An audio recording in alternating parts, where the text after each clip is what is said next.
Hey guys, how you doing? Frank the Tank here for another RC talk. And yes, I'm all alone tonight.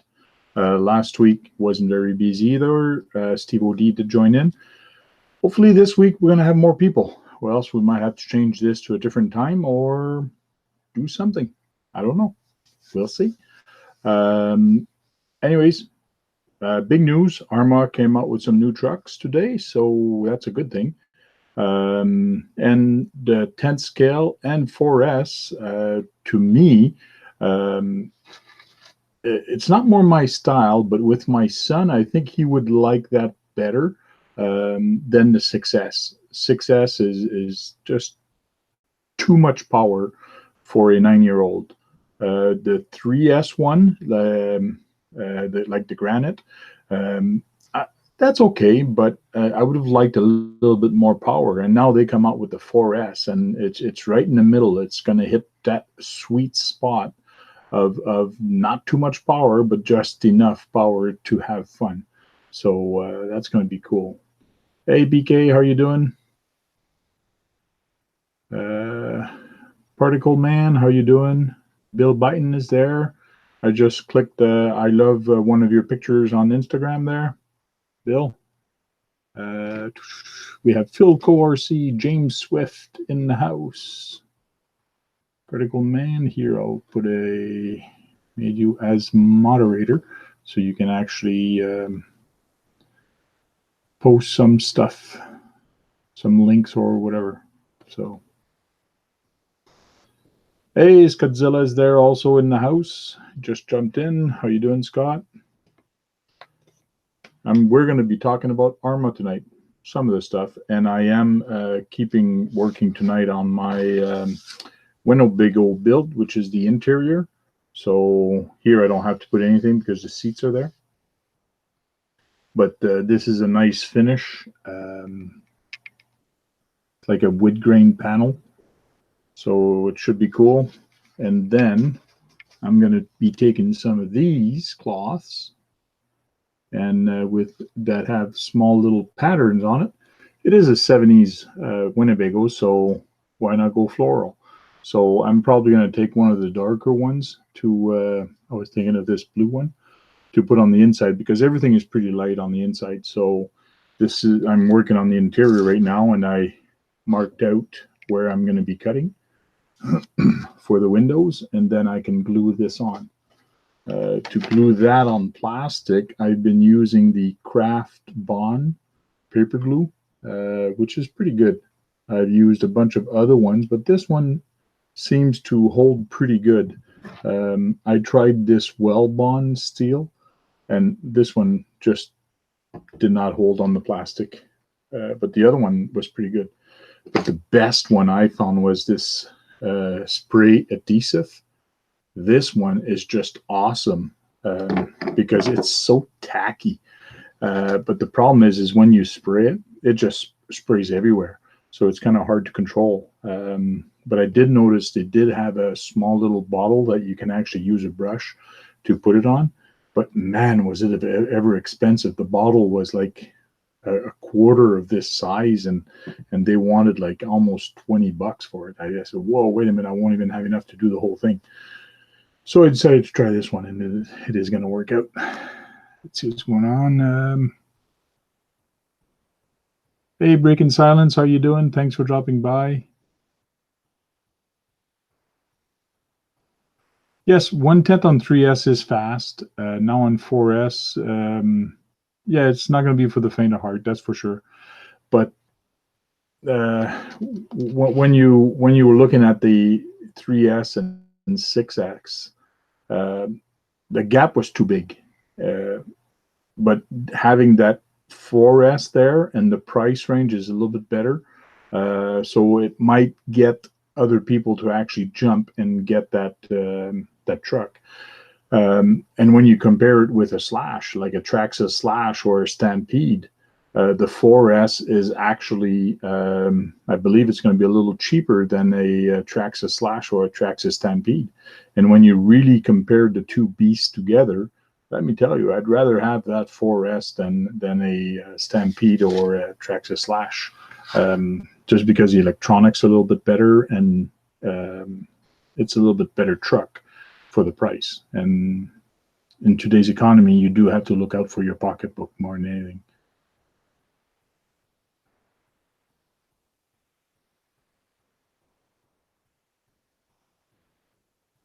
Particle Man says he doesn't have any ARRMA.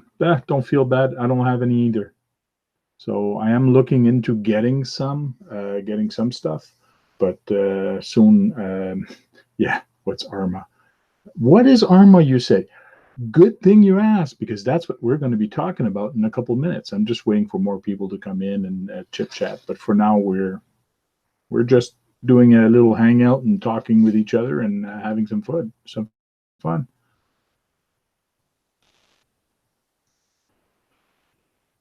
Yeah, it is a little bit better. Traxxas has been coming out with some cool stuff, like the Revo 2.0, and a bunch of other trucks that they've come out with a little tougher, a little sturdier, better plastic, and a little bit better electronics and all that. So, but ARRMA is stepping up the game, and Traxxas has to do something to compete. So they're going to have to come out and play. And ARRMA came out and played with the big boys, which is Traxxas, and they're doing very good. Now they have to come back. Proline also. Proline, when you look at the Proline trucks that they have, man, are they ever sturdy, and like they're beefy. They've built beefy, and everything is so nice. But the price, it's hard to swallow. That's why I don't have a Proline, because it's just a little too much money for me. So, what is the best RC ever made? BK is asking, what's the best RC ever made? That's a, you could open up a can of worms with that, because in my case, I can only speak for the RCs that I've owned before. So, are ARRMA better than Traxxas? I don't know. From what I've seen, what I've heard, ARRMA is a little bit better. I have some Traxxas here that I've had for years.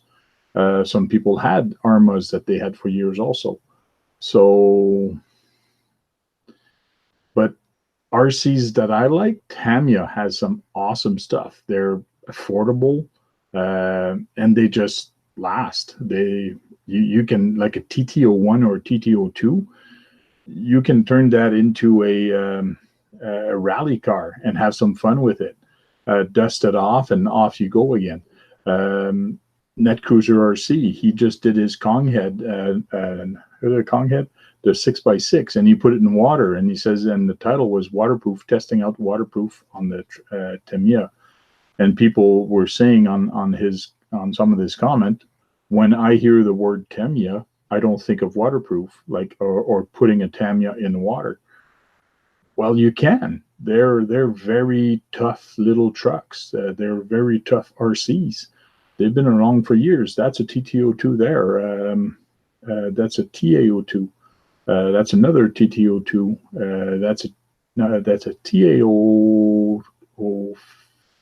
TO2 that I think, or 5, and that's a TT01, MO5, and a MO3. That's a GCM Racing, that truck. But like RC 4-wheel drive also makes some very good stuff. I love my Trail Finder 2. That guy right there, the Trail Finder 2, has been around for years. But those are not bashers. When you're looking at bashers, you're looking at the Traxxas Slash, you're looking at the 8th scale buggies, and so on. Those are very fun bashers. I have some small little tiny buggies here, some 1/16 scale buggies. E-Revo, I have 2 E-Revo here up there. Those are one is for me and one is for my son. Those are a lot of fun. I don't take them out often, but those are a lot of fun. See what's going see what yes, it does depend on the use. It really does depend on the use of what you're doing. Hey, Steve O'D's in the house. Phil Core C says Tamiya for likes. That's for sure. Tamiya is a very good company. HPI is not bad. Part a little harder to get on the HPI, and the fact that now Horizon Hobby owns it, it's are they going to do something with it? I find it's a little slow to come out with some stuff, but they're really concentrating on the the ARRMA and the axials right now. So we'll see. Let's see what's going to come up.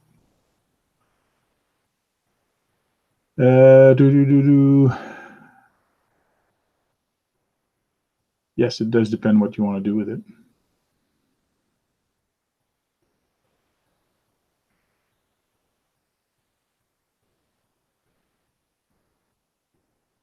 I did send everybody an email, so if you guys want to check your emails, I did send you a link to actually jump in here. Well, a big collection. Yeah, I do. Well, I do have a lot. Like, there's more cars behind me. I got a tank up there. Right there is my real dragster, which is there. That's like a very long, skinny dragster. I have one RC tank, which is up there also. I have about close to 40 different RCs, and pretty much all are different, except two of them are the same, which is the E-Revo. And the reason I got two is I just couldn't pass up the deal. When the guy wanted to sell it, it needed a little bit of work, and it was like well under $100. And I said, I just jumped on it. So yeah, I'll take it. And if I sell it, I sell it. If I keep it, I keep it. But I figured, hey, my son's got one. I can have fun with him. So I bought it late last year, so didn't play much with it in the winter. But this winter, this summer, I mean, at the beach, we're going to go have some fun with it. That's for sure. Sean's RC Adventure, welcome in here. CJ Ave, how are you doing? Where in Canada am I? No, I'm actually Eastern Ontario, Ottawa. So I live about 30 minutes out of Ottawa towards Montreal. So in a small town called Clarence Rockland. So nice little place out of the city. I do a 30-minute drive in the morning. Some people actually lives in the city of Ottawa, and it actually takes them more time than me to get to work. So it's kind of funny. I'm outside. I pay less tax, pay less from my house. It actually takes them longer because they're in traffic all the time. So yeah, Tamiya has done a lot of kits, well over 1,000 different kits, put different bodies and all that. So Kingston RC, how are you doing?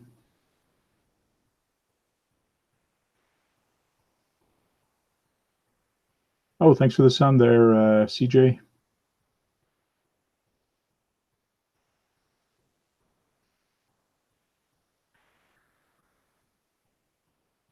I mean, my son, we for Easter, we were at my brother's house, and we brought the unicorn, HP High unicorn, and his TT02 Ferrari, La Ferrari, and we were racing. I put some cones, and we were racing, and let me tell you, the Ferrari was kicking my ass. My son was driving the Ferrari. I was driving the HPI unicorn.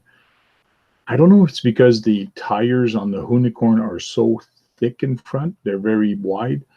But when I'm going full throttle or pretty much any throttle on a straightaway, and as soon as I touched the steering just a little bit, that car just went. It just slid. The rear end just goes. So I don't know if they set it up as drift or they set it up at, I don't know how, but it just does not want to go or correct itself and go straight. Like, there's no way I can race with that thing.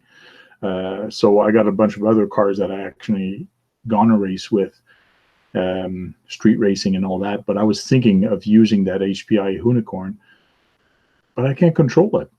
And my brother tried also. My younger brother tried also and says, this thing is crazy. You can't control it. And then he drove the TT01 Ferrari, And he goes, it's night and day. It's really night and day. You're going full pin with the TT01. You're turning the steering a little bit, and you can actually control it and do a slalom. With the HP High Unicorn, you cannot. It just slides. And they both have rubber tires. But the Unicorn does have very wide tires in the front and very wide tires at the back. And there's not a lot of groove on it, but they're not drifting tires.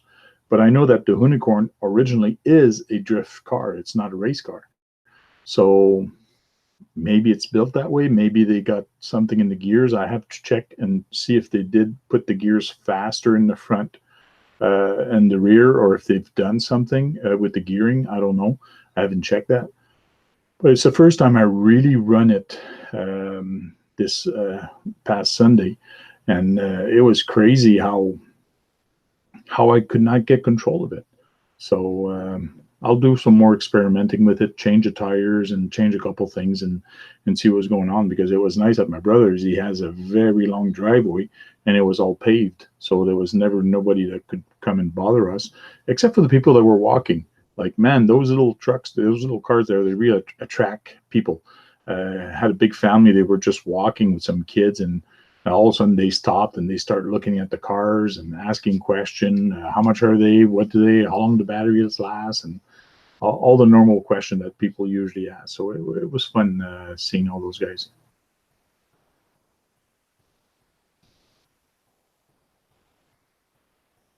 Yes, I will try different tires.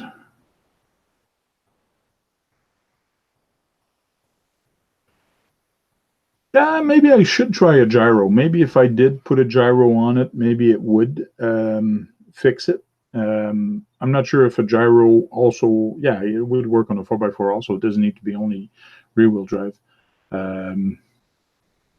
Need some rear toe in. Maybe that's what I got to check. I got to check if there's any settings on it or anything to make it go better. But I know that the TT02 does have more toe in at the back. So that's one thing for sure that I have to check.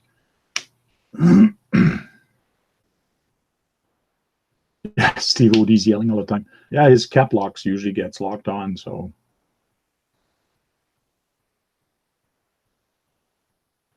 Gotta make sure he hears me. He's old.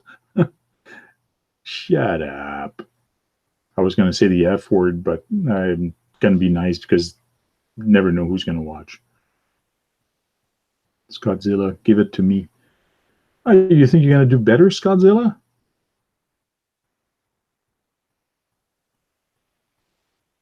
We're all old, Steve Wood. Yeah, we are old. But let me get the Unicorn right now and just show you real quick the tire size and all that.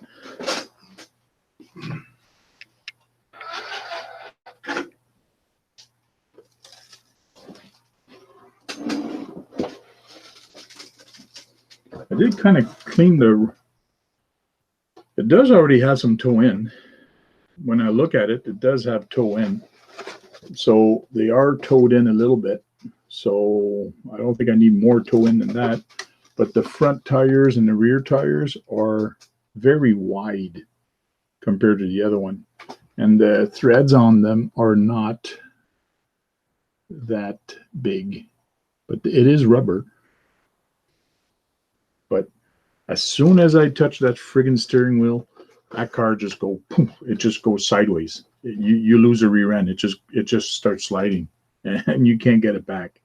And for a 4x4, I find that very, very odd. It's the first 4x4 that I have that actually handles this way, and so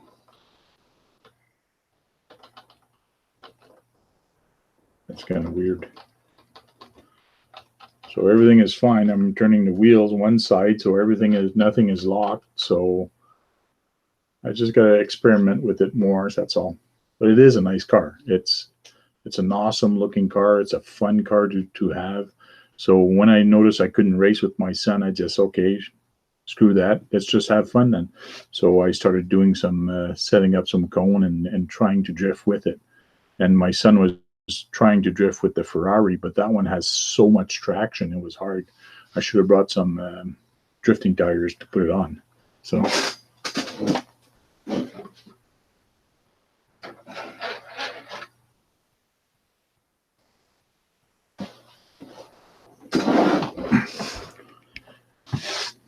now I got little rocks all over the place.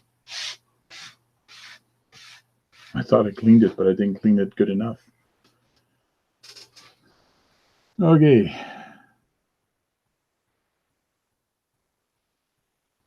Negative camber for the front might help. Yeah, it might help. Like I said, I'm going to try a couple different things. The first thing I'll try is putting a different set of tires on it. I do have a whole bunch of different sets there, and see how that turns out. Maybe it's the tires. Maybe the tires are too wide in the front. But another thing I want to do is actually hit the gas and actually check for the gearing and see how the gearing is. But like Steve O.D. was saying earlier, maybe a gyro might help. So maybe I should get a gyro there under $20 and just stick that on there and see how it goes.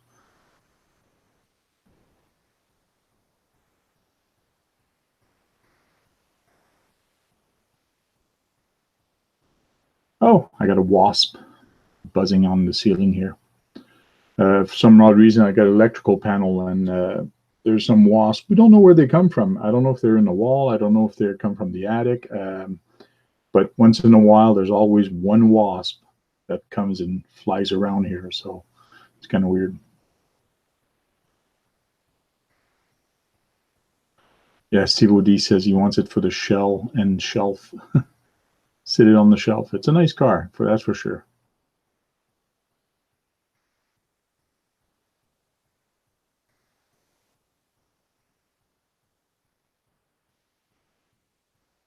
Always, Particle Man says he always loved RC and just started to be able to afford them last year. That's cool. The nicest and most affordable one to actually start are the Tamiyas. You can buy them already pre-assembled. They call it Pro Build, or build them yourself and learn how to paint and just make it your own. It's really neat. Or try to find some used one. That's the best thing, and fix them up and all that. Just make it your own. That's what I like about customizing some stuff.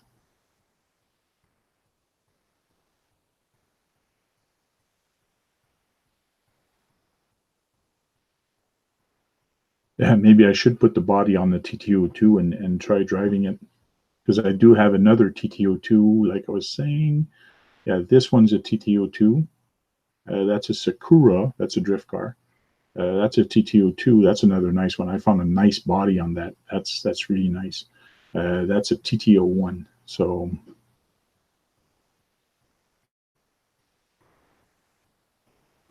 sure, if you have one, you want to send it, go right ahead.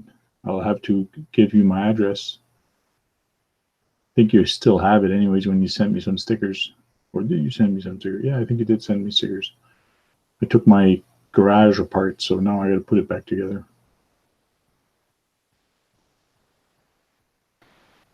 Philco RC. So you're going to order a 4S Outcast? Cool. Yes, the 4S is very interesting. I went on the trip, and Air Canada actually bumped me out of the plane, didn't put me on the plane, so they gave me some money. So I do have enough money to actually buy a basher or buy a new crawler. So some of you already know, because I've talked to some of you, but my son is 9. So I want to buy him a car, and Daddy's going to drive it too, so it's a bonus for me. But I asked him, and I showed him the picture of the Granite, actually, because the 4S weren't out yet. But I showed him the Granite, and it's $409 Canadian here, and it is the BXL brushless, so $409. So I told him, do you want that?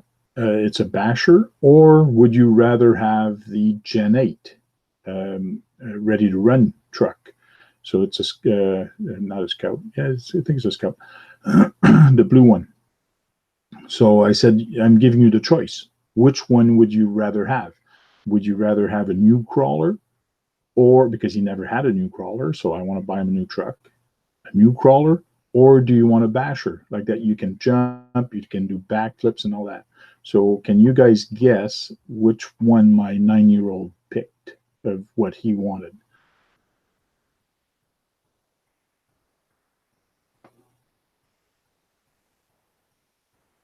RC Basher Boy. I sent everybody a link, but I can actually paste it again here. Oh, that's not a paste. Where is my email?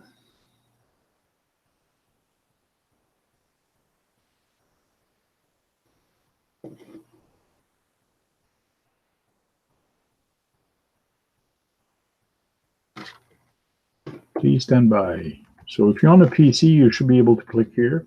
It doesn't work on most mobile device. Sometimes it brings you back at the wrong place because you can't have YouTube open. And the only way you can actually read this is on the YouTube. So I am going to put it on the Tank RC Facebook page also, so you guys can actually see it there. Let me get there real quick.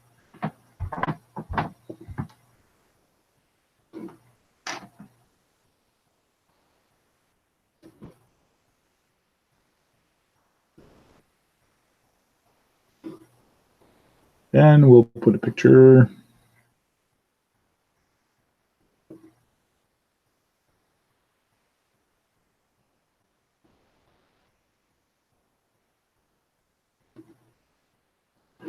So if you guys go on the Tank RC Facebook page, you will see a link there. And if you have a problem, give me your email address, and I'll put you on the email list and actually send it to you. So.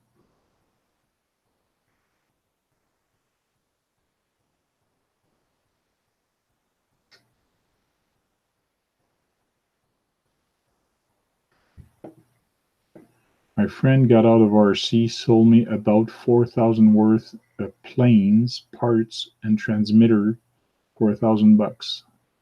Yeah, that's my friend. Makes sense. 4,000 worth of planes, parts, and transmitter for $1,000. Hey Jim, you have your you still have the other stream still on. The other stream is still on, active. So please mute that one. Hey Jim, you have your you still have the other. So I just muted you, Jim. No, it was okay, Jim. It's just that you still had the other the live video still playing in the background. You got to mute that video when you join in this one, just like RC Basher Boy did. He's getting. Good evening, ladies and gentlemen. Hey, bonjour. What's that on your desk? A mini 8 or a full 8? Full 8. So that's a 1/8 buggy. Yes. It's the E version. It means electric. Yes, sir. Yeah, that's a nice. It's a nice truck, that's for sure. And thank you. Those 8th scale buggies, they're so great to jump with. It's just like I mentioned in the past. Like when you jump with a 1/8 buggy compared to a monster truck, it's like the 1/8 buggy does ballet in the air. They're so stable, and they just like almost as if they float in the air. It's just crazy. Right. Yeah. So yeah, this vehicle I purchased it ready to run. I didn't get the kit or anything like that. Horizon did sell this a couple years back. I mean, actually, a few years back. They did do the ready to run version. So I just went ahead and I just picked this up. So I picked it up intentionally to run, at my local track. Yep. But unfortunately, I just never joined. So yeah. But anyway, but it's here. It's part of the collection, and I just decided, to show it off, today. So cool. And everybody in the chat, James Swift, Filthy Coles, CCRC, Particle Man, Steve OD, JD Passel, and the rest of you guys, if I didn't mention your name, hello, welcome. Hey, thanks, CCXREC. Thanks for that ARRMA $1.99 FTW. What's the FTW for? Not sure what that means. For the weight, for the win, For the win, yeah. Yeah, It for the probably win. might be for the win, yeah.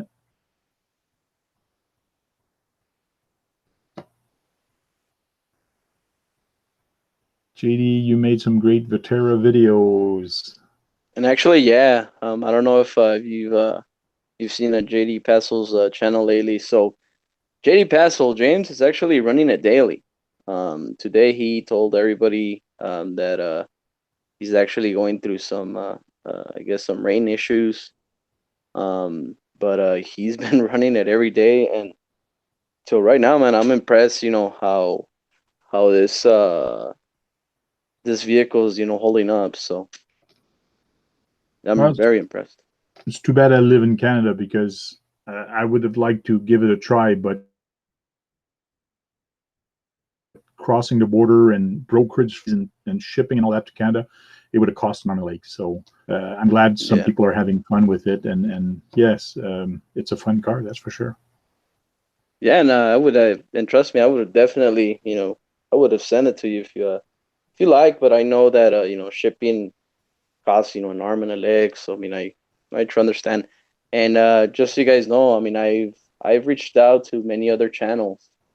So I mean, there's been other channels that they have declined, being part of the tour, which is understandable. And the main reason is not because of the car. Mostly is because of liability issues. They're just afraid of breaking it.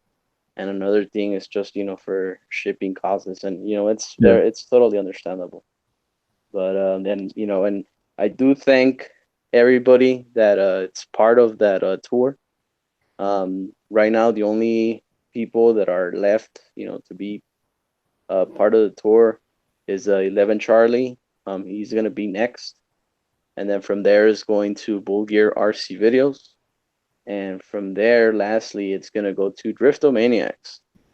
Cool. So, and actually, I kind of scared of that guy because, he actually does, and here's the thing. I mean, he does quite impressive work with RCs and stuff like that. But I made sure he was going to be last first off, for a reason, in case if it breaks, from there, just come back to me. And one thing I think for sure is Driftomaniac can actually drive pretty good. I'm not saying he's a bad driver. I'm saying he can drive pretty good, but pretty badass also. In other words, he can be hard on the vehicle when he wants to. Yes. But I'm not afraid of if he breaks something, he's the one that's going to know how to fix it. Yeah, true. So if ever something breaks, I'm 100% sure that he's going to be able to fix it. So I'm not scared with him having those cars there. That's for sure. Yeah. So he's going to be like, all right, boys and girls, I just broke the Lamisphere. Go ahead and fix it. Not in Malcolm, right, huh? Yeah. Hey, Outback Jack is in the crowd. Hey, Jack, how's it going? 11 Charlie, hey, how's it going? Boy, how's it going? Everybody, how's it going? Aussie Boy 81. How are you? Yeah, coming back to the story about my son, and I made him pick between a basher or a crawler, and he actually told me, he goes, "Daddy, I want the crawler." Wow. So he's 9, and he goes, and right after he told me that, he goes, because a basher is fun, but you get tired of it very fast, just jumping and just doing flips. You get tired of it very fast. And a crawler, you can crawl with a crawler for hours. You can go out and in the woods and everywhere, and you can be out for half a day with a crawler, no problem. Yeah. Wow. But a basher, if you don't break it, yes, you could be, but you got to bring a lot of batteries and all that. So he understands already at 9-year-old that you can have more fun with a crawler than a basher. I found that kind of cool. No, and actually it's pretty cool, coming from a kid. Because basically most of the kids like, no, I want fast, I want fast. Yeah. But yeah, that's Well, he's cool. got some fast one. Like he's got that E-Revo, and he's got a couple other fast cars. But he takes care of his stuff, and he doesn't. He's a smart little kid. That's Steve. Steve-O's. No, Steve-O. He didn't say that because that's what Daddy wanted to hear. I actually let him choose.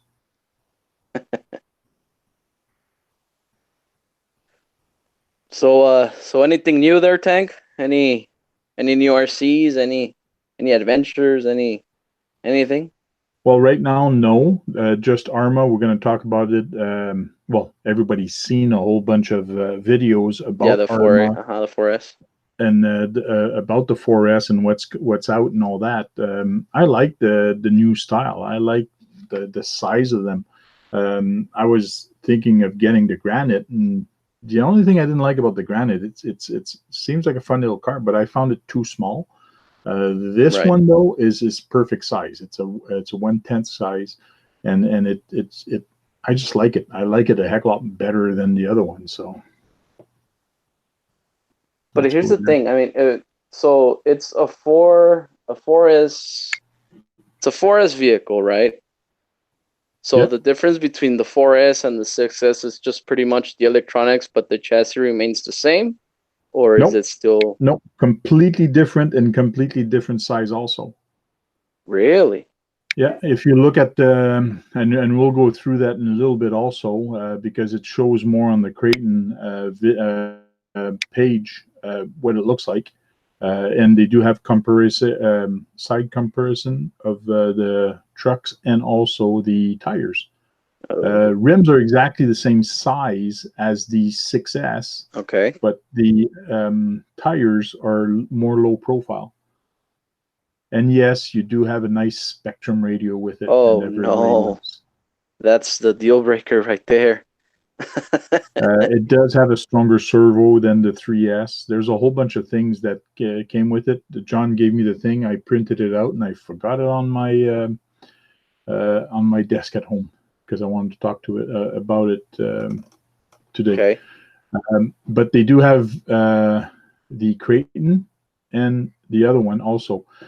John was saying that these tires, I can't remember the name of them, but some people did not like them on the 6S or on the 3S. Yeah, 6S. You don't get no grip on them. And now they put it on this one. So I don't know if people are going to like them. They're just trying to see which platform fits best, huh? Yes. So I mean, back to the sizes, Tank. So example, the what is it?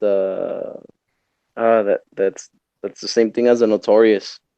Yeah. Well, let's see here. See if I can't find that picture.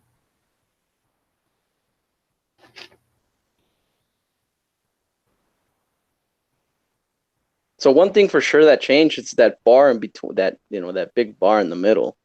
Yep. Right. That's one change, for every ARRMA, I guess. And you do have a metal spur gear. So this one has a metal. Whoa, what the heck happened there? You do have a metal spur gear. And the clutch is a little bit different. The way it actually locks in. Oh, okay. And those are step for when you change the pinions. The pinions. I'm not sure if I have the right one to actually show the different size. I think it's a little farther. Minokaya. Let's see. I think it's a little lower. I would like to see the difference between the Notorious and that Outcast. Because I mean, I think it's over here that actually shows the different size of them. Come on.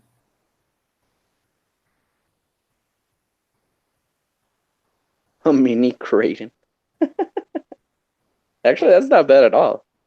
I would like that. Here it is. So here's a Kraton 6S. Oh. And here's a 4S. and here's a granite. So that's what I said about the granite. I find it a little small. Right. But this one is nice and long. This is about the size of a slash or a stampede. This one's a little bit bigger. Right. It's 1/8. So Oh wow. So there, I mean, you're right. There's definitely difference. yeah. So Because the Kraton 6S, and it's a completely different chassis also, eh? Just like on the Kraton and the Outcast has a little bit shorter wheel chassis, right. and the Kraton 4S has a little bit longer of a chassis. So there Oh, is a little okay. bit of difference. And Huh. also, when you look at the tires, um, the tires are here. These rims are both 4S exactly the same. Where the difference is the tire profile size. height of the tires. Yeah, the So height. this is on the 6S, that's on the 4S, and this is on the 3S. Wow.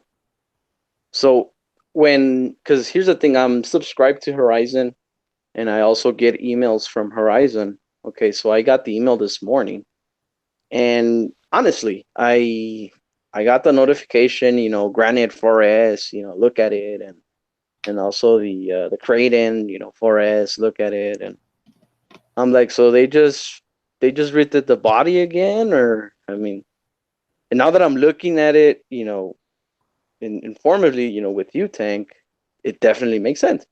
The 4S is, smaller than the 6S, which, to think of it, I mean, I guess if you compare them and if you run them both at the same time, obviously the 6S will take it, I guess for power, but the 4S, I guess it will be more agile, maybe. I mean, Yeah, well, be careful because yes, the 6S you'll have more power, but it's a heavier rig and it bro, handles different. So is yeah, it and is it going to be faster? Yeah, on paper it is because they do say it's a 50 and the other one I think it's a 70 or one is a 50 and the other one's a 60. I think for speed it's close, but handling on a racetrack and all that, you might be surprised on takeoff and all that because one rig is bigger than the other one or have like it's harder to turn. yeah, So 4S might be quick still. right, right. And actually, that would be pretty interesting, Tank. If somebody out there, if they're gonna purchase both, if they're gonna go at it head to head, I would really want to see, which one's more agile, which one's, it takes longer to take off, etc. All that info will be, Yeah. pretty cool, to know before you even buy the 4S platform or whatever. Yeah, there's a So local guy here on Facebook was selling his Nero because GG Passel says no more Hero damn Traxxas. yeah, But um, somebody locally here was actually selling his Nero.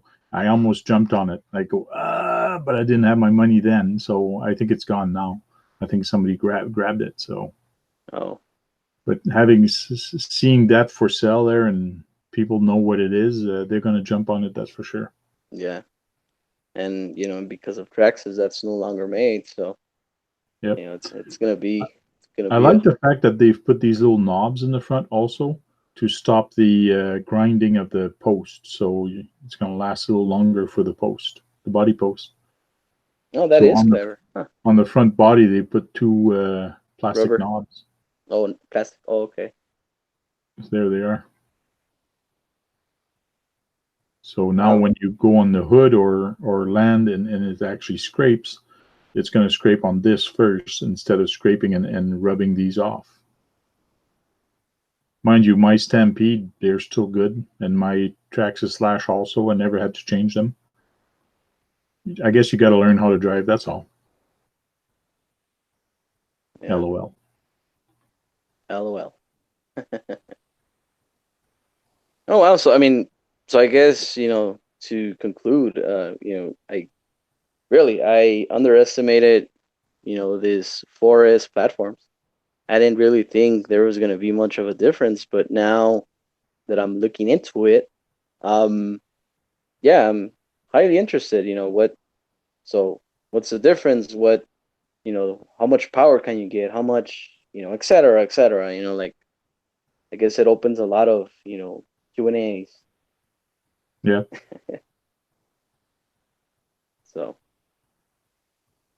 and if I should say, I was new to the ARRMA scene, a few months ago. Actually, I picked up the ARRMA Notorious not so long ago, and now that I'm seeing the new chassis and what they put on them and stuff like that, makes me wonder, like, if should I have waited, or should I just should I would have just bought the existing vehicle that I have. Good Like I said, question. Good question. A lot of people would say, well, if you wait, you'll never get it, because every time somebody comes out with something new, you wait another 6 months and it'll be something new again. So you do have to bite the bullet and say, well, this is good enough. This is going to be what I want. Because if you keep waiting for something new that comes out, you're never going to get anything. yeah. And see, when I saw I guess the new design, how they say, Yeah. and I thought it was just gonna be from, I guess, when what's the A-Main Hobbies and Hobby Co. I guess they had all that stock from ARRMA that they just wanted to sell, and I guess I got that vehicle from that badge, that they haven't sold yet. Okay. Okay, so that's the ARRMA that I got. Now, when they went ahead and they went over to Horizon, I just figured they were just gonna go to EC3s and put those Spectrum receivers on there, but no, they totally redesigned the chassis a little bit. So I was like, wow. I mean, and that brings the question, so should I have waited, or did I make the right choice? But in to conclude, it's just, to me, I feel that I bought, I guess when ARRMA started blooming. Why? Because I mean, when ARRMA started, everything with Notorious and with the Outcast, and even to me, I mean, it was a brand that I was just like, well, should I buy it? Shouldn't I? But now that I own one, and it was in those days where everybody was just jumping them. Like, for example, there's this channel, Rich Duper Bash, where he sends them, high up in the sky, and other good channels. RC Dude 81 also, he does an amazing job with those ARRMA rigs, and that's the reason why I bought the ARRMA Notorious. So, and till this day, I haven't regret it at all. So cool. I'm looking for the new arm right now because Phil Cole wants me to show the new arms. Where are they? Yeah. And JD Passel's asking, is ARRMA stop using Tactic? I saw ARRMA come up with Spectrum now. Yes, it's because since ARRMA got picked up by Horizon, Horizon does have, they also own Spectrum, and so basically any Horizon product, it's gonna be a Spectrum receiver, and once again, I will say in quotation, Spectrum receiver, and the EC3s or EC5 connectors. Yeah. So that's, anything that's Horizon, it's that EC3s or EC5s, depending on, what scale you want. Yeah, the connector is going to depend on what how big it is. Like if you're running a 6S, it's going to be a bigger connector. 4S is going to be a smaller connector. Right. Because that's the amperage going through it. Right, yeah. And actually, correction, Filthy Cole's right. It's IC3s or IC5s. I did learn that they even changed the name to it, to the connector. Yep. So now the shock's a little bit bigger. The arms are a little longer than the 3S, so it makes it a wider stance. So this is kind of cool on their website, that you can actually look at the granite and look at that one and actually see how wide it is and what's the biggest difference. The shocks are a little bit bigger, and the shaft is actually a 4mm compared to this one is a 3mm. But I did notice that the springs on this one is a little thinner. So Yeah. it's bigger, but it's thinner. So it's probably about the same strength. But I noticed that the springs were much thinner on the new shocks. But I don't have a picture of the other one. I'll try to find it.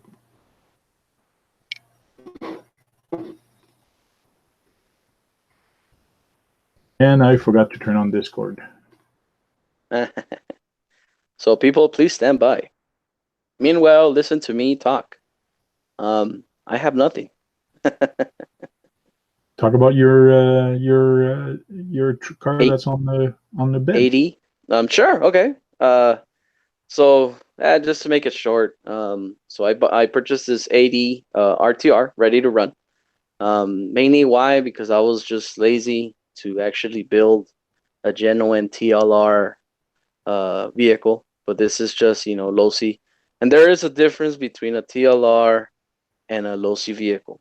Okay, a TLR, you know, you got those fancy, you know, and here's the thing. I mean, every component on the vehicle, it would say TLR. Even the battery straps, you know, would say TLR. And this, since it was ready to run, even the shock towers, okay, they're just metal. They don't say the fancy, you know, TLR here and there, and you know, even the shocks, you know, it's just they're the, you know, the big bore shocks, but you don't see any TLR. And actually, even the kits for the TLRs, even the shock caps, they say TLR and they're aluminum, and these are plastic. So,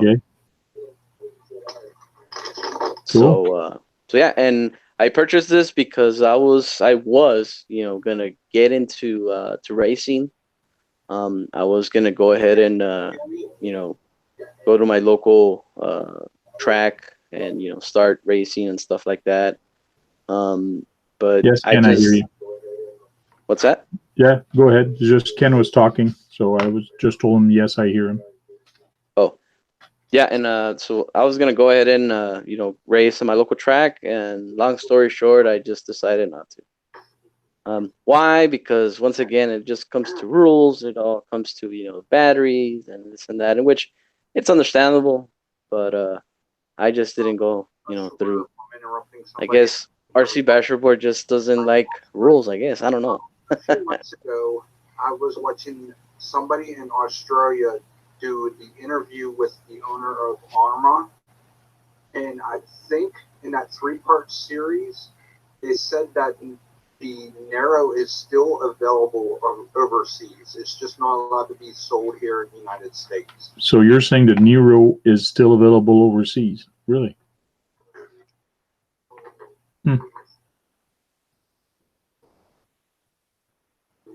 So Ken joined the chat? Yes, he's in Discord right now. Oh, okay. Because I mean, I don't see him here in the Hangouts. I'm like, oh, who's talking? Oh, really? Yeah.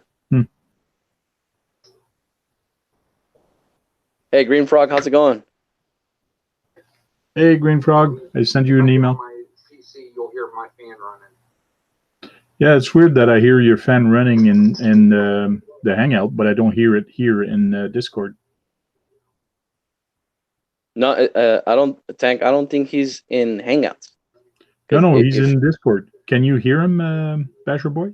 No, I can't. I can't. I can hear him barely. I don't know if I was talking over him. But I can barely hear someone talking.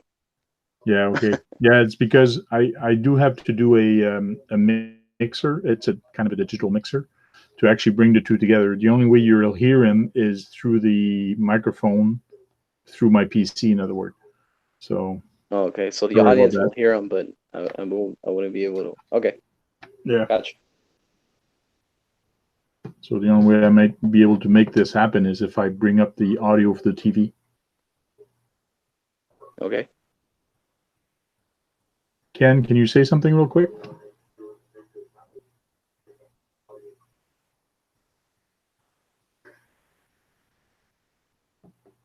Ken? Hello, guys. Did you hear that, Basher Boy? Barely. Oh, We are testing something new. Yeah, I'll install that that software that permits me to do a digital mix into my PC. It's kind of cool. Okay. Yeah, but I don't know. Hopefully, Ken. Hopefully, I won't talk over you. If I do, my apologies. Did you see anything?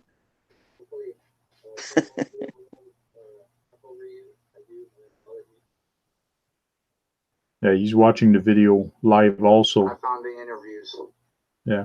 Oh, you found the interviews? Cool. Well, paste a link and I'll put them up for people to actually see.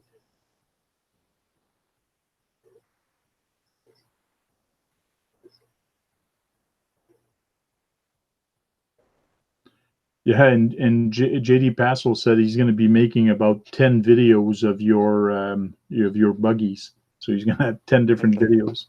Yeah, and actually, I've enjoyed every single one of them so far. So, and actually, he's doing a great job. And here's the thing, my rules were pretty simple. I just said, you know what? So, Glamisphere is heading your way. Use the twist lipo. You know, just remember that the vehicle, belongs to me. So just use it to a point where don't go into bashing mode and break it.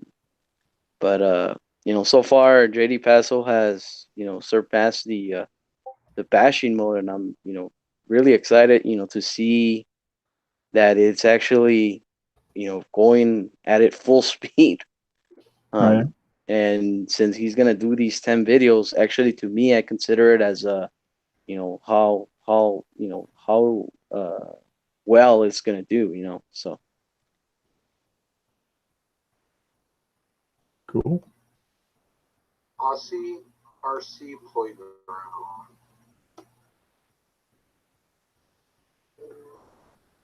98. So that's the first part. I copied the link into the chat. That's the first part video.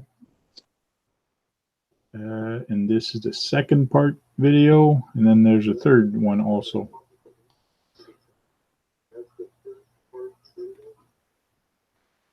And that's with Aussie RC, right? yeah. I think it's either in the second or third when the owner sat there and said that. Okay.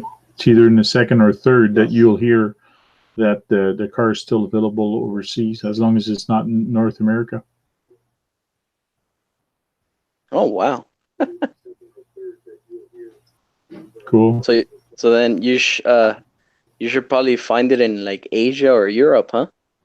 Yep. Cool. I think, don't quote me on it, but I know they sat there and said it. Okay. Well, it'd probably be available in those countries until they run out of parts. That's for sure. I don't think they're making any new ones. They're probably going to just run what they have and get rid of it.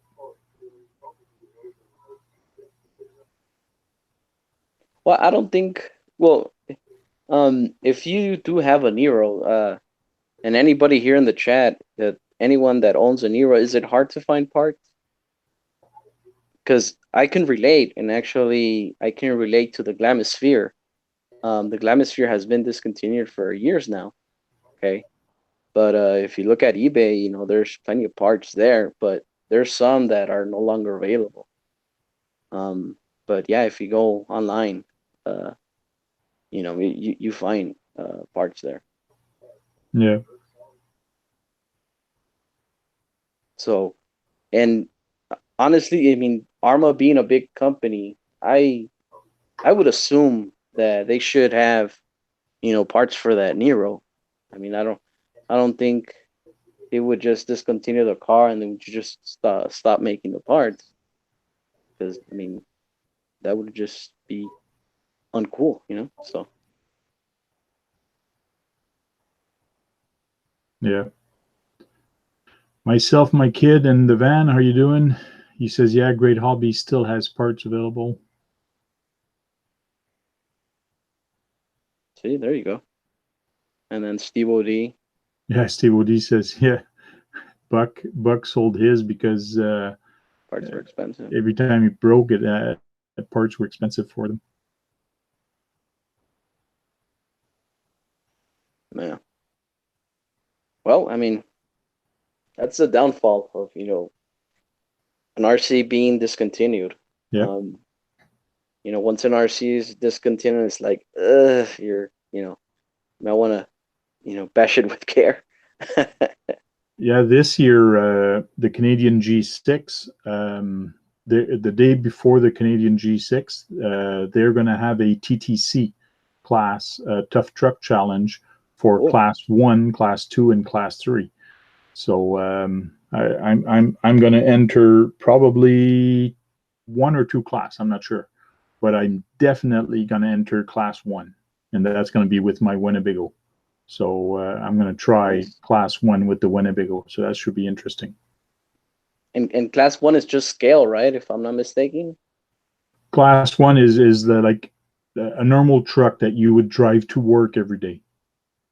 Right. Okay, So no like, oversized tires. It's got to be small tires and so on. And actually, my Winnebago is actually a new class, which is actually called Class 0. So 0. Class 0, that means you have a scale engine and you have an engine bay. So if you open up the hood, you would see the engine and you would see the batteries and you would see a whole bunch of different stuff. Fancy.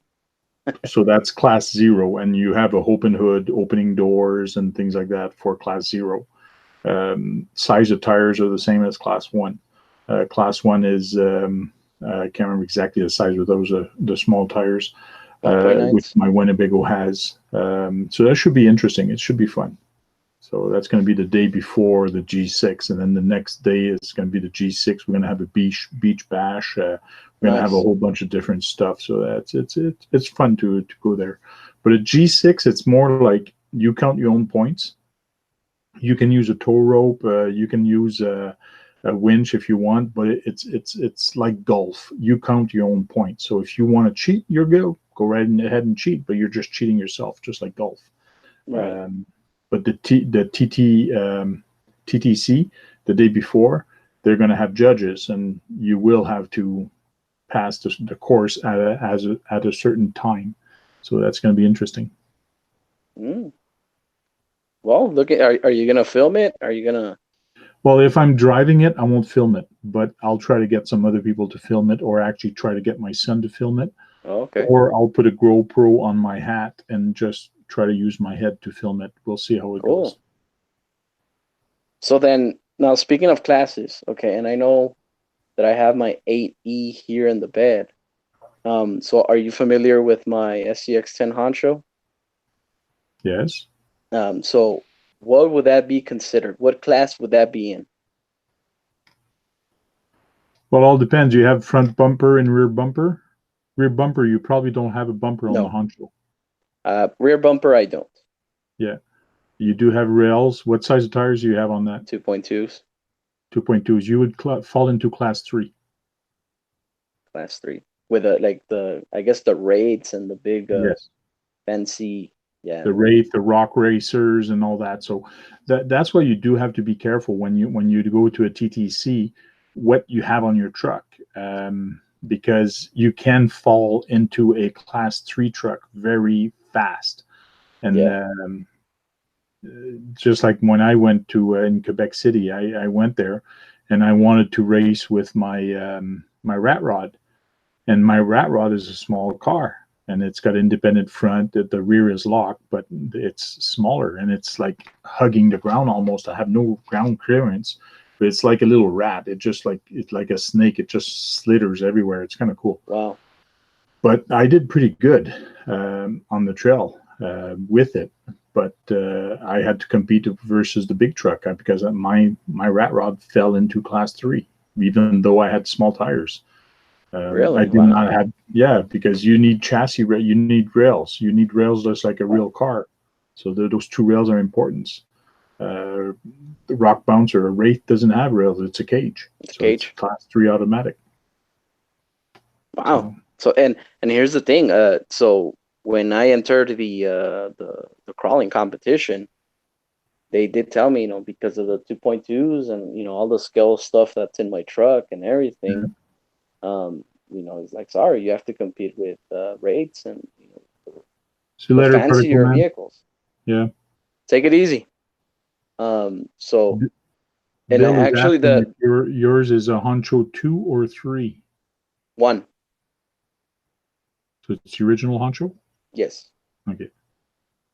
Actually, well, it's actually a second gen, but a first gen body, because the first gen was actually a green Honcho body, if you remember, and then from there it was gray with that black the stickers and all that, and then it came the Honcho, the SCX-10-2. Well, at the G6 it should be interesting because when we have the beach that's actually on Friday night at the beach. Last year I brought some Slash and my Stampede, and we just had fun on the beach. This year I'm going to bring 2 vintage truck to actually race the vintage class also. So that should be interesting. So last year when I went, I had like 8 or 9 trucks in the car. Like it was just crazy. I'm there. I think I'm bringing too many trucks. My problem is I'm bringing trucks for me and my son. So right. I'm doubling the cars that I have. So yeah, and while I'm driving, he's driving with me. So but what I want to try this year is bring one class and actually get him to film while I'm driving, and then I'll drive when I'll film when he's driving.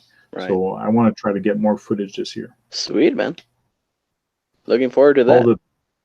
All the previous years I went there, but I didn't go there to make a video. I went there to just have fun. Yeah. Recreation. So myself, my kid, and the van hope to see you there at the G6, that's for sure.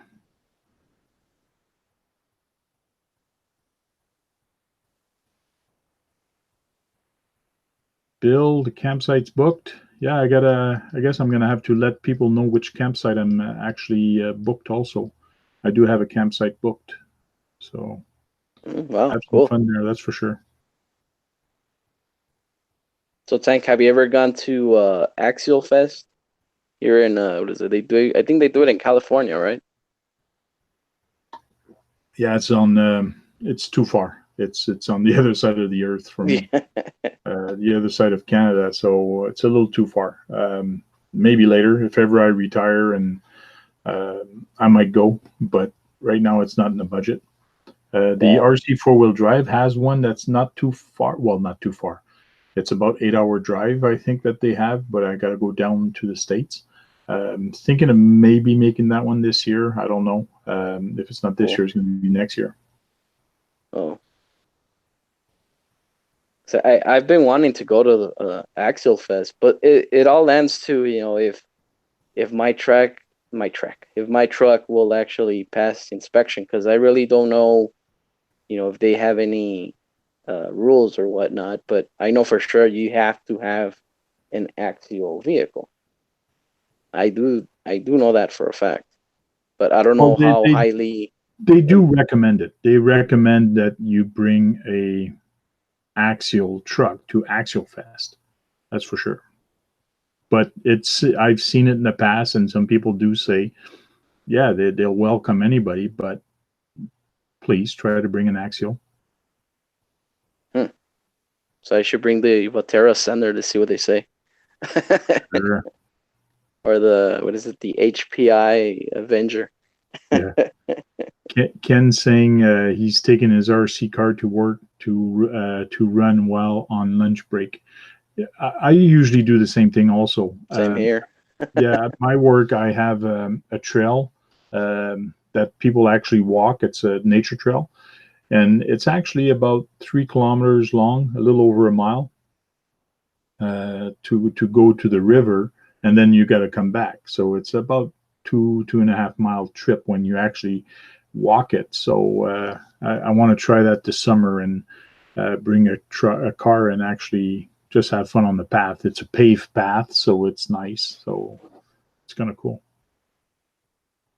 Yeah. Venom Charger said myself. they changed some rules this year. Yeah, I did notice that. I got to look up more on the rules and see what they've changed on the rules.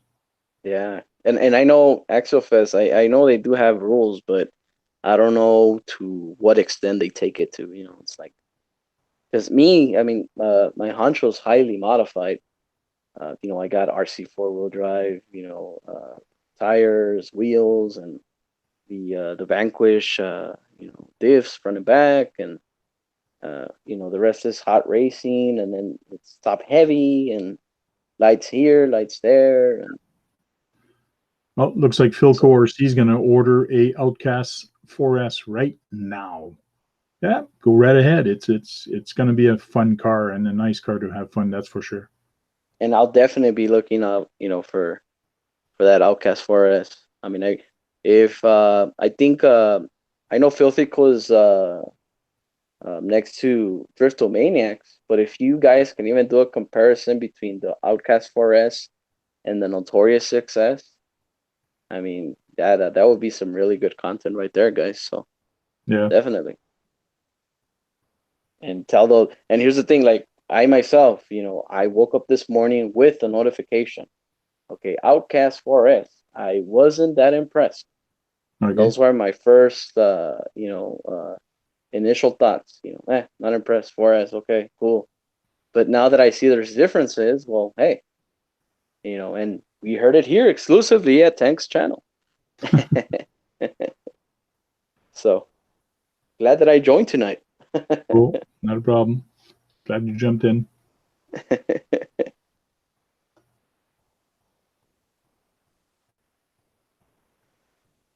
Phil Corsi, the 3S stuff is fast. The 4S stuff should be wild. Yes. So it's going to make it wilder on 4S, that's for sure. But here's the question. Okay, I know that the motors are the same brand, all of them from ARRMA, but does the KV change from a 3S to 4? Yes. By how much? I don't know. They actually, I can look it up, but I know that John was actually mentioning it. Because remember, the lower the KV, the more torque, but the less power, right? If I'm not mistaken. And then the higher KV, the less torque, but more speed, but less torque, right? Something like that. I don't know if I got it right. Where the heck is the BLX? I'm trying to find the motor KV there for a second. And yes, Filthico's right. It's I know it's a 10 scale.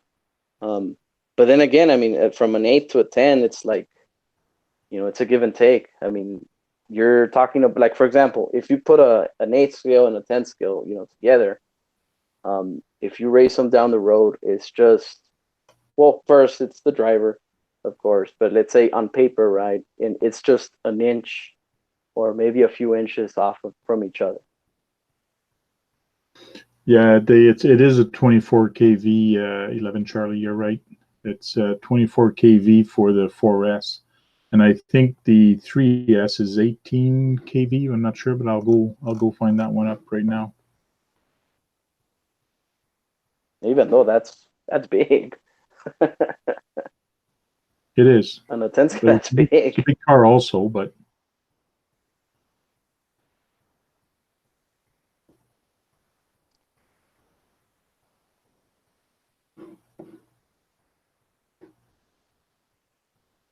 come on, where are you? Hey, Bradley RC, how's it going? Welcome.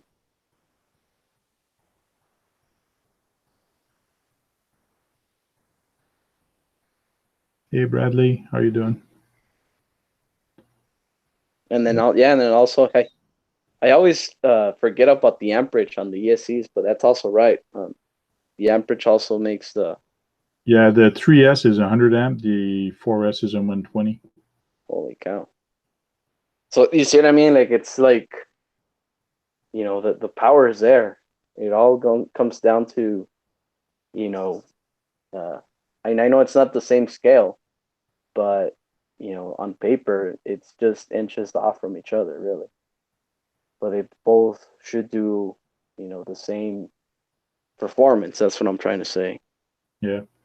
The 3S is a 3200 kV. That's big. Yeah. And actually, look, my Glam is an 8th scale, and I'm running it with a 4000 kV motor, and it's a 360 Ken. Okay. So yeah. So that is interesting, man. So yeah, anybody that wants to purchase the 4S, I'll definitely be a viewer. Filthy Cove, you're gonna purchase that. Definitely be watching that, man. Because like I said, I I woke up to the notification like, okay. But now that I see the differences, it's like, oh wow, wait a minute, I have to check this out closely.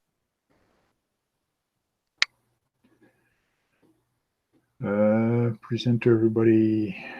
There you go, the numbers, huh? Yeah. So basically, when you have a 5.5 turn motor, that's a 7700. So when you're dealing with a brushed motor, the smaller the number, the faster it is. And Right. KV is the different. It's the bigger the number, the faster it is. Yeah, the bigger, the more speed, but less torque. The lower the number, the more torque, but less speed. That's correct. So that 4S is going to have more torque. Yeah. But I believe it's a smaller can also. It's a BLX 3660 for this one, and this one is a 3668. So this is a little bit longer can. So there is going to be a difference, even though the KV is different. Yeah, because there's going to be more punch into that too. So yeah. Wow.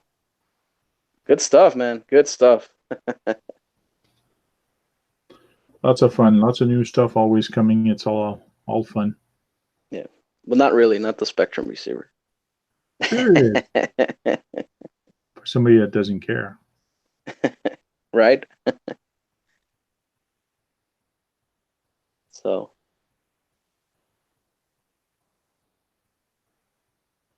Um, 11 Charlie says, Frank JT RC has a video running his Kraton 4S in 3S and 4S. Cool.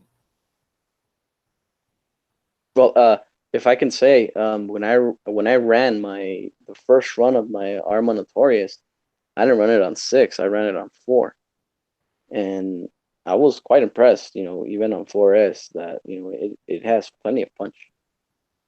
I ran them with 52,000 milliamp LiPo batteries.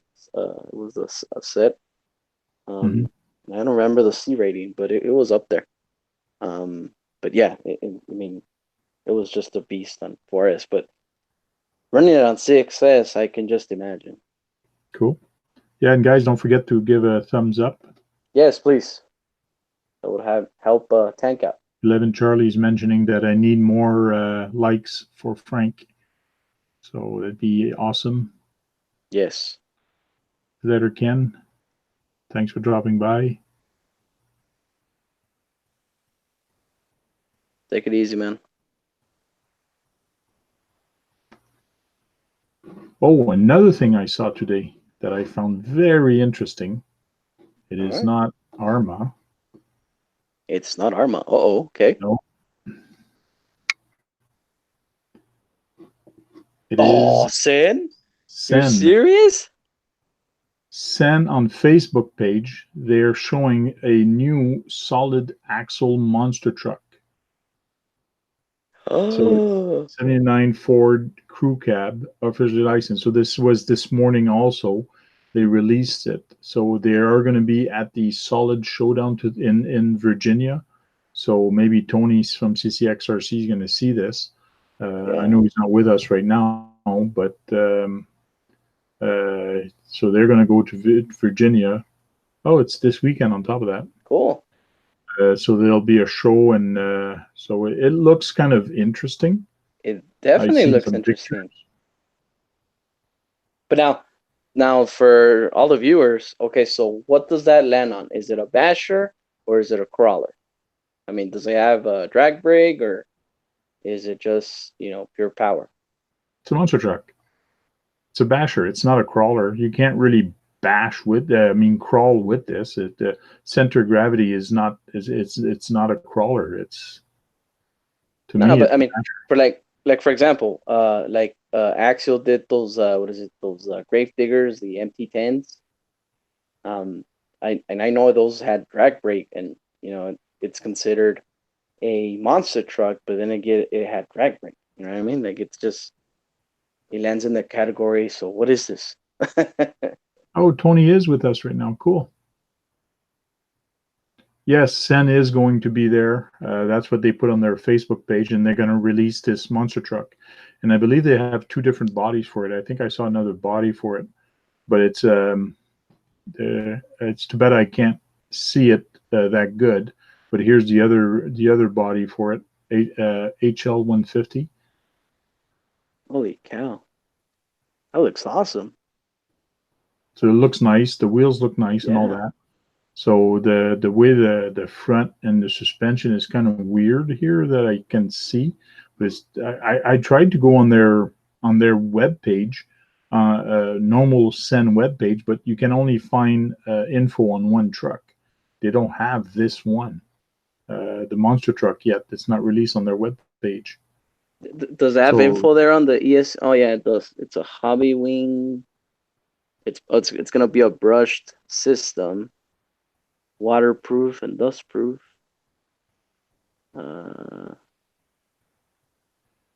Okay. So yeah, so basically it's a brushed, it's a brushed just a hobby system. wing. It looks like a 1080. Yeah. There's a diff. It's got a wheelie bar. It shows a wheelie bar here, but at the back here, I don't see it. It's just the hitch, huh? Battery tray, transmission. That's awesome. That's cool. And it's 4-wheel drive. Imagine that. Imagine it being 2-wheel drive, right? Yeah. That's like the Stampede, what is it, when they came up with Bigfoot and Gravedigger, it's like, oh, the 4-wheel drive, no, 2-wheel drive. Okay. Yeah, it looks like there is two model, Tony. So if you go to Sen's, actually, I should post the link to this.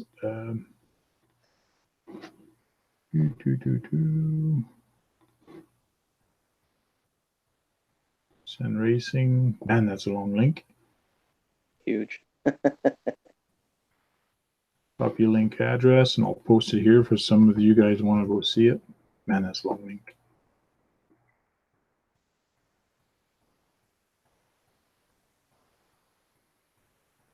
And those of you guys that are watching, Sen is actually a great brand. Even my local hobby shop carried the Sen, monster trucks. There was I think it was the Sen gas, and then there was the Sen electric, and oh man, those would definitely take a beating. Unfortunately, I never got to a point where I was gonna purchase one, but I always seen them, running here and there, and they do hold a beating. So Sen is a really good brand, I should say. So and I think the Sen is a Colossus, right? That's the name. Yeah, they made the Colossus, but right now there's only one truck on their website, which is the this guy, American Force, and I think that one is a kind of a Colossus. But now they have a solid axle one, and it looks like they're going to be at the Solid Showdown in Virginia. Sweet. But yeah, those of you guys watching, go ahead and search the Sen Colossus. There's two versions. There's gas and electric, and both of them, man, they're they're bulletproof. Do you have one? My local hobby shop has one, Oh, yeah? actually. Yeah, and that's, I guess, I don't know, for some reason. And here's the thing, I'll be honest with you. The body, it was just so basic. It was just a black body. I never understood why they never put any design on there. It's just, a beautiful chassis, okay, and it's just a black body. So, I mean, that's maybe one of the reasons why I didn't didn't really catch my eye. But RC Monster Truck Shootout. That's what we're going to, man. hey, Tony. Showdown. So you're going to the showdown. Yeah, man. Charging up batteries. Not Oh, quite yeah, as look at busy as that. last time. There, should I invite you to this event, Tony? You're not there. Well, see, I thought it was last weekend,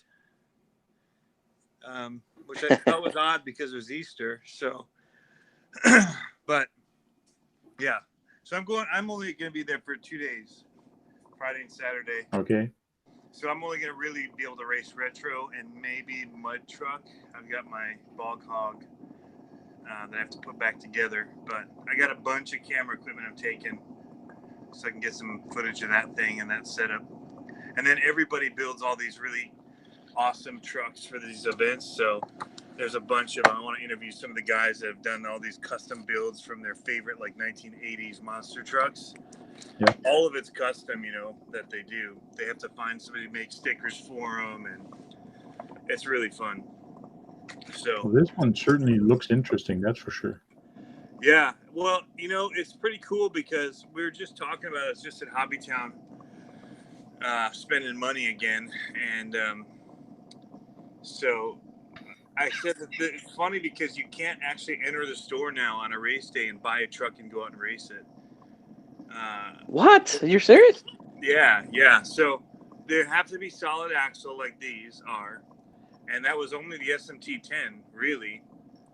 Now technically you could go in and buy a 4x4 Stampede and race it, but it's not going to be competitive because everybody else is running like E-Revo, like the old model, or some of the HPIs that don't have center diffs. So they don't allow center diffs in them. If you're going to run independent suspension, it's 4-wheel drive or 2-wheel drive, but what's the point? So, you could get a Stampede and take it out there and run it, but the new Revo has a center diff, and so it can't be bought off the shelf and raced. You can't buy any of the ARRMAs off the shelf and race them. There's not a truck really that you could go into Hobbytown on a race day and buy. You could do a Clodbuster, but you'd have By the to time get you there finish real it early and then build it. Yeah. To be able to run it. So it's kind of a bummer, really thinking about trying to get new people into it, that the rules are such that there's nothing on the market that anybody can pick up. So maybe hopefully these Sen will be something that they'll start putting on shelves, and they'll get it into the stores where somebody could walk in that day and buy something if they wanted to try it out. Mm-hmm. So cool. Because other than that, everything's custom at this point. Yeah. Myself, my kid in the van says he's been eyeing the Cross RC Demon. Looks like a decent truck. Yes, it is. I've heard good things about it. My problem about Cross RC is in Canada, it's very hard to get. In the States, I've seen it more often. Well, the States have just got picked up. It's just got distribution now. Oh, yeah? Before, you could only get it through eBay. Cool. But now, you can walk into Hobbytown and get them, or you can order from A-Main and stuff like that. Tower Hobbies, I think. Cool. Yeah, they finally got picked up. And probably you guys are gonna hit me in the face, but I've never heard of Cross RC. Guess I should look into it. No, they have some nice trucks. Cross RC has some nice trucks. I just don't want to build the 8x8 there. I really love to get my hand on that 8x8, but yep.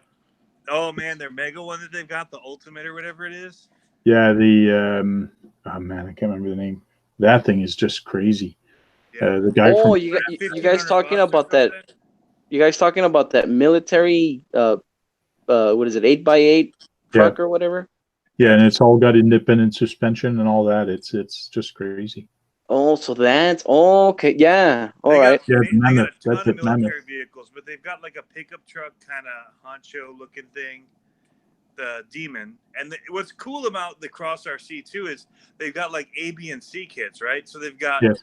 your stock kit, they've got a somewhat upgraded, then they've got a fully upgraded kit that you can buy that has all metal parts, metal transmission, everything. But you got to paint it all. It's like a Tamiya, you know. All the interior, all that's got to be painted. So it's on a. Last time I almost bought one they hit it at Hobbytown, but I was going on a camping trip crawl and I wouldn't have been able to finish it in time. That or all the plastic would have been, you know, unpainted if I did finish it. So I skipped out on it, but I might be getting a 4x4. I think it's the VH 1000. I think is the Vetera pickup truck there, the low rider. I might be getting one of those once my money is unfrozen from the bank. Nice. I went to deposit my check I got from Air Canada, and then the bank says because it's in U.S. fund, I got to freeze it for 15 days. I go, what do you mean? What? I can deposit over $10,000 of.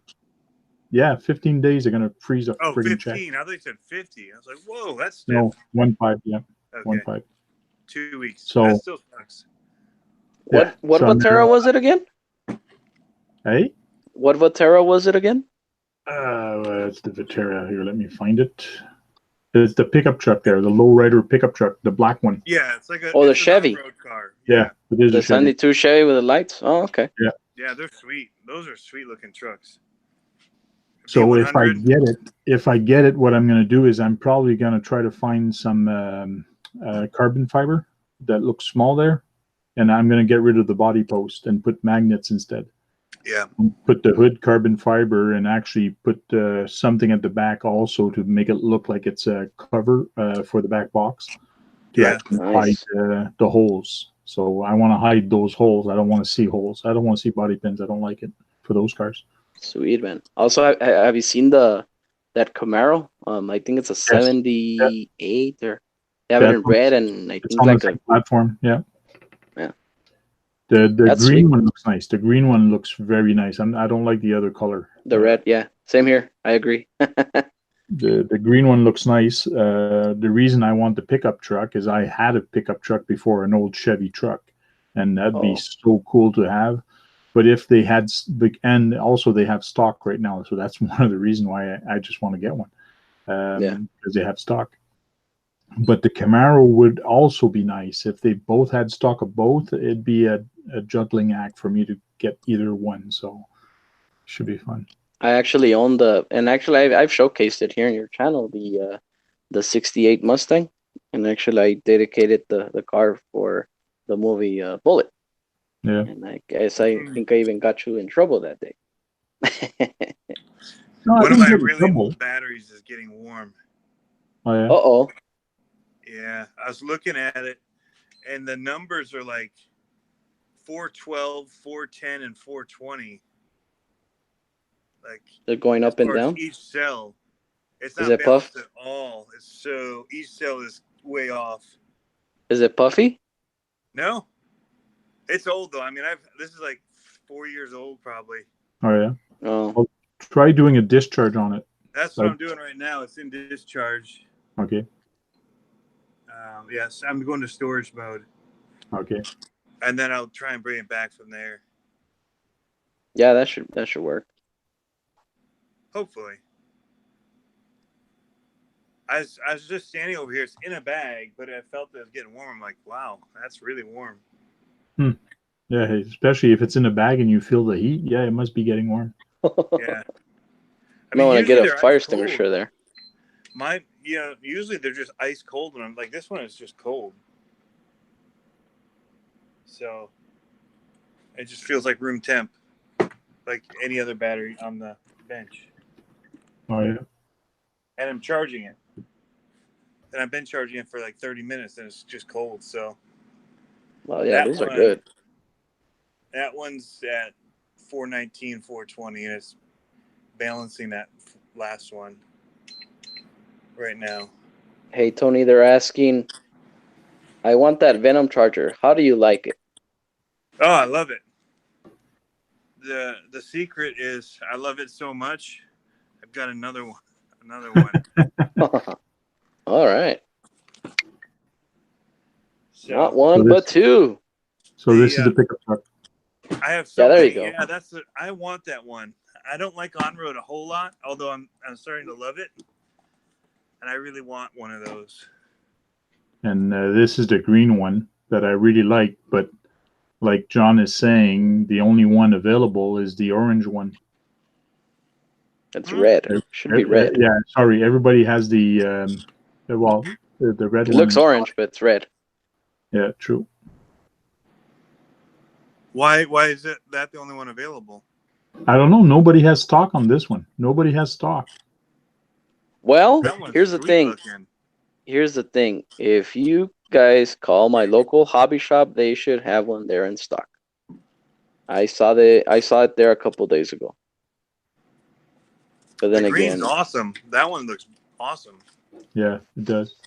Like if they had that one and this one, it'd be hard for me to pick. Like I like the pickup, but I also like this one because I used to have a Camaro. But the pickup has so many more functions, so you could put drift tires on it and it would look sweet. No, Then but the you- drift car, 'cause it's the same platform, really. I mean, Yeah, it's the same. by It's the the end of same. the day, Well, I just mean the look. If you put drift tires on the look of that body, it looks sweet. If you put Yeah. drift tires on drift tires on the muscle car, Yeah, true. So it depends what you want to do with it. But Well, this is nice, especially with the lights and all that. It's just like awesome. Yeah, I would put that's one of my underglow. favorites. I would put underglow lighting on this, and Yeah. What I you would need do it is the a same little way I did my sparkler. SCX10 and have multicolor. Yeah, you need like a sparkler for it, so it's like it's hitting the railroad tracks and get the lowrider grind going on. yeah. Dude, I have think the that- crawler I think version that of the that. monster trucks that are going to be racing this weekend sit about that low. Oh yeah, Really? Wow. I make fun of them because I'm like, man, they don't even look like monster trucks. They're all like, so this, your trailing arms, a lot of times they come like this. Most people do level, but here, man, they're dipped down. That center is the transmission plate or whatever is almost on the ground for those guys, so that they keep it low profile. I don't have anything even close yeah. to that. 11 Charlie saying it's $199 at A Main Hobbies for the truck. Here in Canada, it's $269.99 for the same truck. I understand that A Main is cheaper, but by the time I buy it there and I pay the exchange rate and I pay the shipping, I'm going to pay more than $269. Yeah. Yeah. You know the saying, the cheaper, the more expensive it is, huh? Yeah. So Net Cruiser is the saying, exchange rate why too, does right? RC Basher Boy not own one? I do own one. I own the Mustang. I own a 68 Mustang from Batera. Basically, if I own that platform, I can just buy the body and, go from there. So that's the reason why you don't. And here's the thing: I'm not a huge fan of on-roads because here in West Texas, it's mainly sand. Okay, it's hard for me to use on-roads here. But that's what. And another thing, Vatero is not my favorite brand. I know that the Glamisphere makes it look like it's my favorite brand, but no. And actually, I don't even know what's my favorite brand. I mean, I got Axials, Losis, Vateras, HPIs. Oh, yeah. Hard to pick.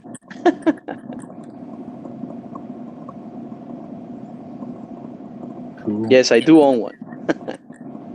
And I was actually telling Tank that when I had it showcased here, I told Tank to show a clip from the movie Bullet, and apparently Tank got a notification that if he still, what happened there, Tank? That if you were still presenting, they were gonna shut us down or something like that, right? Yeah, because of the audio. Yeah. So The audio from which one? for the clip of the movie Bullet. Yeah. Oh yeah. I I was, don't know if you. even though I did not have, that was just very strange because I did not have audio on. I just had the video playing on YouTube, but through the Hangout. And they knew I was playing the video through the Hangout because they said, if you keep playing this video, we will shut the stream down. Wow. Yeah. That's how they keep people from live streaming TV, I guess, like sports games and all that. Yeah. Pretty crazy, the technology there. Yeah, it is. And all I wanted to do is just showcase, you know, the car from Bullet. You know what I mean? The Mustang. You just wanted to break the law. Yeah. Yeah, that's the only thing you wanted to do. You wanted to put me in trouble. Yeah, I was gonna put Tank in trouble. Screw Tank speed. But yeah, you know, and by the end of the day, when you buy, you know, that Vatera chassis, okay. And here's the thing, I did have planned of buying that Camaro, that cop car Camaro. Oh Yeah. yeah. You know, to even, you know, make like a little chase or what have you. But I even looked them online, and it's like, oh wow, they're expensive. And then plus you needed the lights and the whole kit, and you know, Well, that was it's too bad they don't extra. have the cop car anymore because I'd buy that cop car just to have fun with my son. I'd love Yeah. to find myself a cop car, a used one, and just have fun with my son with it. So Yeah. So, but I mean, here's the thing: if you think if you're gonna purchase that platform, if you go on to eBay or you know any, and I'm sure that body will still be there. yeah, I might be able to find it. Yeah. The only thing is that it's expensive. Painting it would be a pain if it's not already painted and. No, you can get them painted, but see, the thing with that car is that when you buy the body, the lights are not included. So you would have to buy the light kit separate, and then also I know it has like a little bull bar in the front, so that's even separate. You know, you would have to buy it separate. So I'll be patient, and if I'm patient, and it'll probably show up, or somebody's gonna have one for sale. I'm not gonna rush. That's for sure. Yeah, and see, and one of the things that I wish I bought. Okay, but they're also made an S15 Nissan Silvia. Driftomatic, I did send you an email. Look in your email, Driftomatic. You should find it there. You are special, Driftomatic. I got to put you on my list, Tony. Did you get an email? I got to put you on my list, Tony. I think I didn't get an email, but yeah, I didn't get an email either. Get an email. So we're not special, Tony. No, RC Basher Boy, I believe I did put you in there. Nope, I didn't get anything. Even look, Steve-O, okay, and I'm gonna put Steve-O on the spot here. Steve-O said that he actually got the link and he took it for granted. I can't believe he's still not in here. Zach, Ethan, Josh. I guess He's it's not in there. He's probably still sick, man. Richie Allen, Driftomatic 99 at Yahoo. No, I guess you're not in there. See, it's my first and last name. Here's what I'm running. Oh, look at that. Look at those enemies side by side. Look at that messy garage. Bigfoot. Hoo-hoo. Nice. I got like piles of cars right now. I have them just stacked on each other. Oh, wow. You're just like me, man. The big boys. Big boy. That guy stays up on here looking nice. And then I got a big Bulgaria. street full of them, like just jam-packed with... I guess the one Steve-O sent me. Yeah, it's got the battery in it that I bought from him. Still need to do that build. Cool.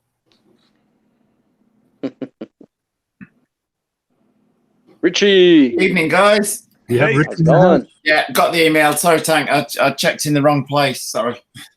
No problem. We believe you.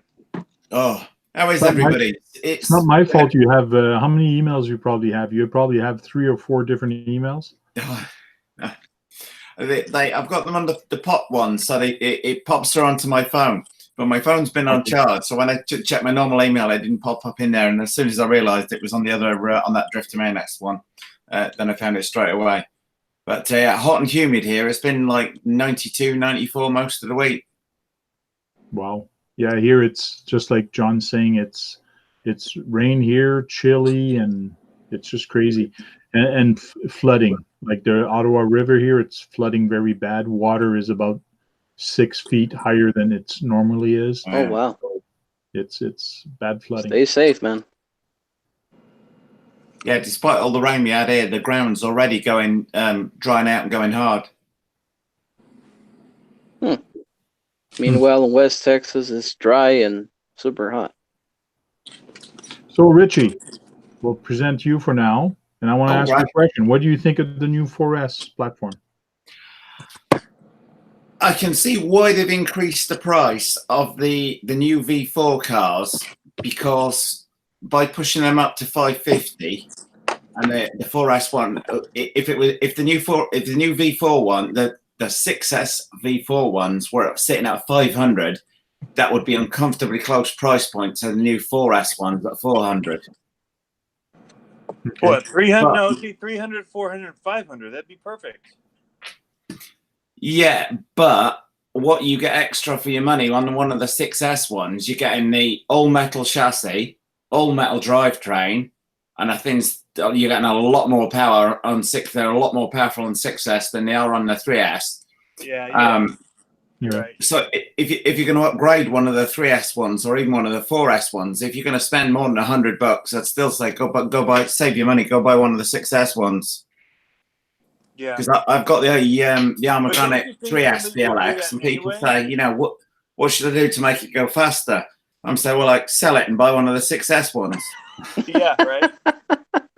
Because it just seems crazy to spend money to bung $200 at something that's made of plastic, and then stuff is going to start to break in very short order. At 4S power. Yeah. So wait. So run me the numbers again. So the 4S Outcast, how much is that? $399. So $400. So it's $100 cheaper than the 6S, right? Now, the outgoing 6S cars were $500. The new V4 6S cars are $550. But the upgrades make it worth it too. I mean, those are some cool upgrades they did. Oh yeah. I mean, I think it will still be good value for money.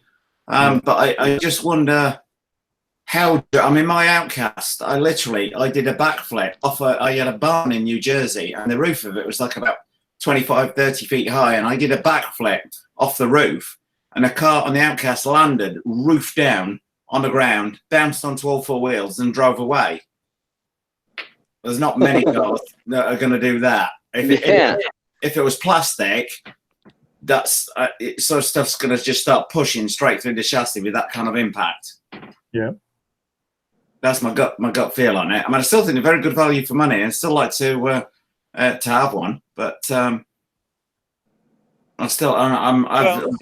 how would it compare to the Traxxas that was just released? The Revo 2.0? Not the Revo. The what's the other one? Rustler? The Rustler 4. That's about $400, right? Yeah, I would say it would be. Now, people out there might the Traxxas people out there might not like me for saying this, but I would say the ARRMA would be the more durable out the two. I would say I wanted also. you to say it instead of me. Yeah, that's why I asked the question. Yeah, and I did talk about that at the start of this stream. You guys probably weren't there, but I did mention that the 4S compared to a Rustler or even the new one that they have, the E-Revo, the ARRMA is built way tougher, and that ARRMA has been in the sandbox of Traxxas. Like ARRMA has really been pushing Traxxas and playing in their sandbox and trying to get some people, and I think they have. Now Traxxas, I find, has to step up their game. Yeah. Well, they posted that. Was it you on your wall, Tank, when they posted the ARRMA thing? And I mentioned, so like, what do we have here or something? They said, Yeah. And I said, please tell me lay down shocks. And then like, too soon. Yeah. They've taken that whole thing and they've just stomped on them with the other cars. Yeah. Interesting to see that the 4S Outcast and the Kraton, they've got that center brace across there, because when I showed you, I think the other week, guys, my Granite as BLX as the drive shaft has cracked, and the only way that can have happened is when they took that huge end down impact in one of my videos on there, was like 20-25 feet up in the air, and it came end down, and the chassis had obviously flexed in there and cracked the tube. Exactly. So it's interesting they put that tube on it as well. Well, and I think it's just smart, though, that they did that, especially if they have a plastic chassis. I know that they added to the other ones, too, but with the plastic chassis in particular, having that brace is going to save a lot of, like a total rebuild, basically. Yeah, I'm just pulling this over.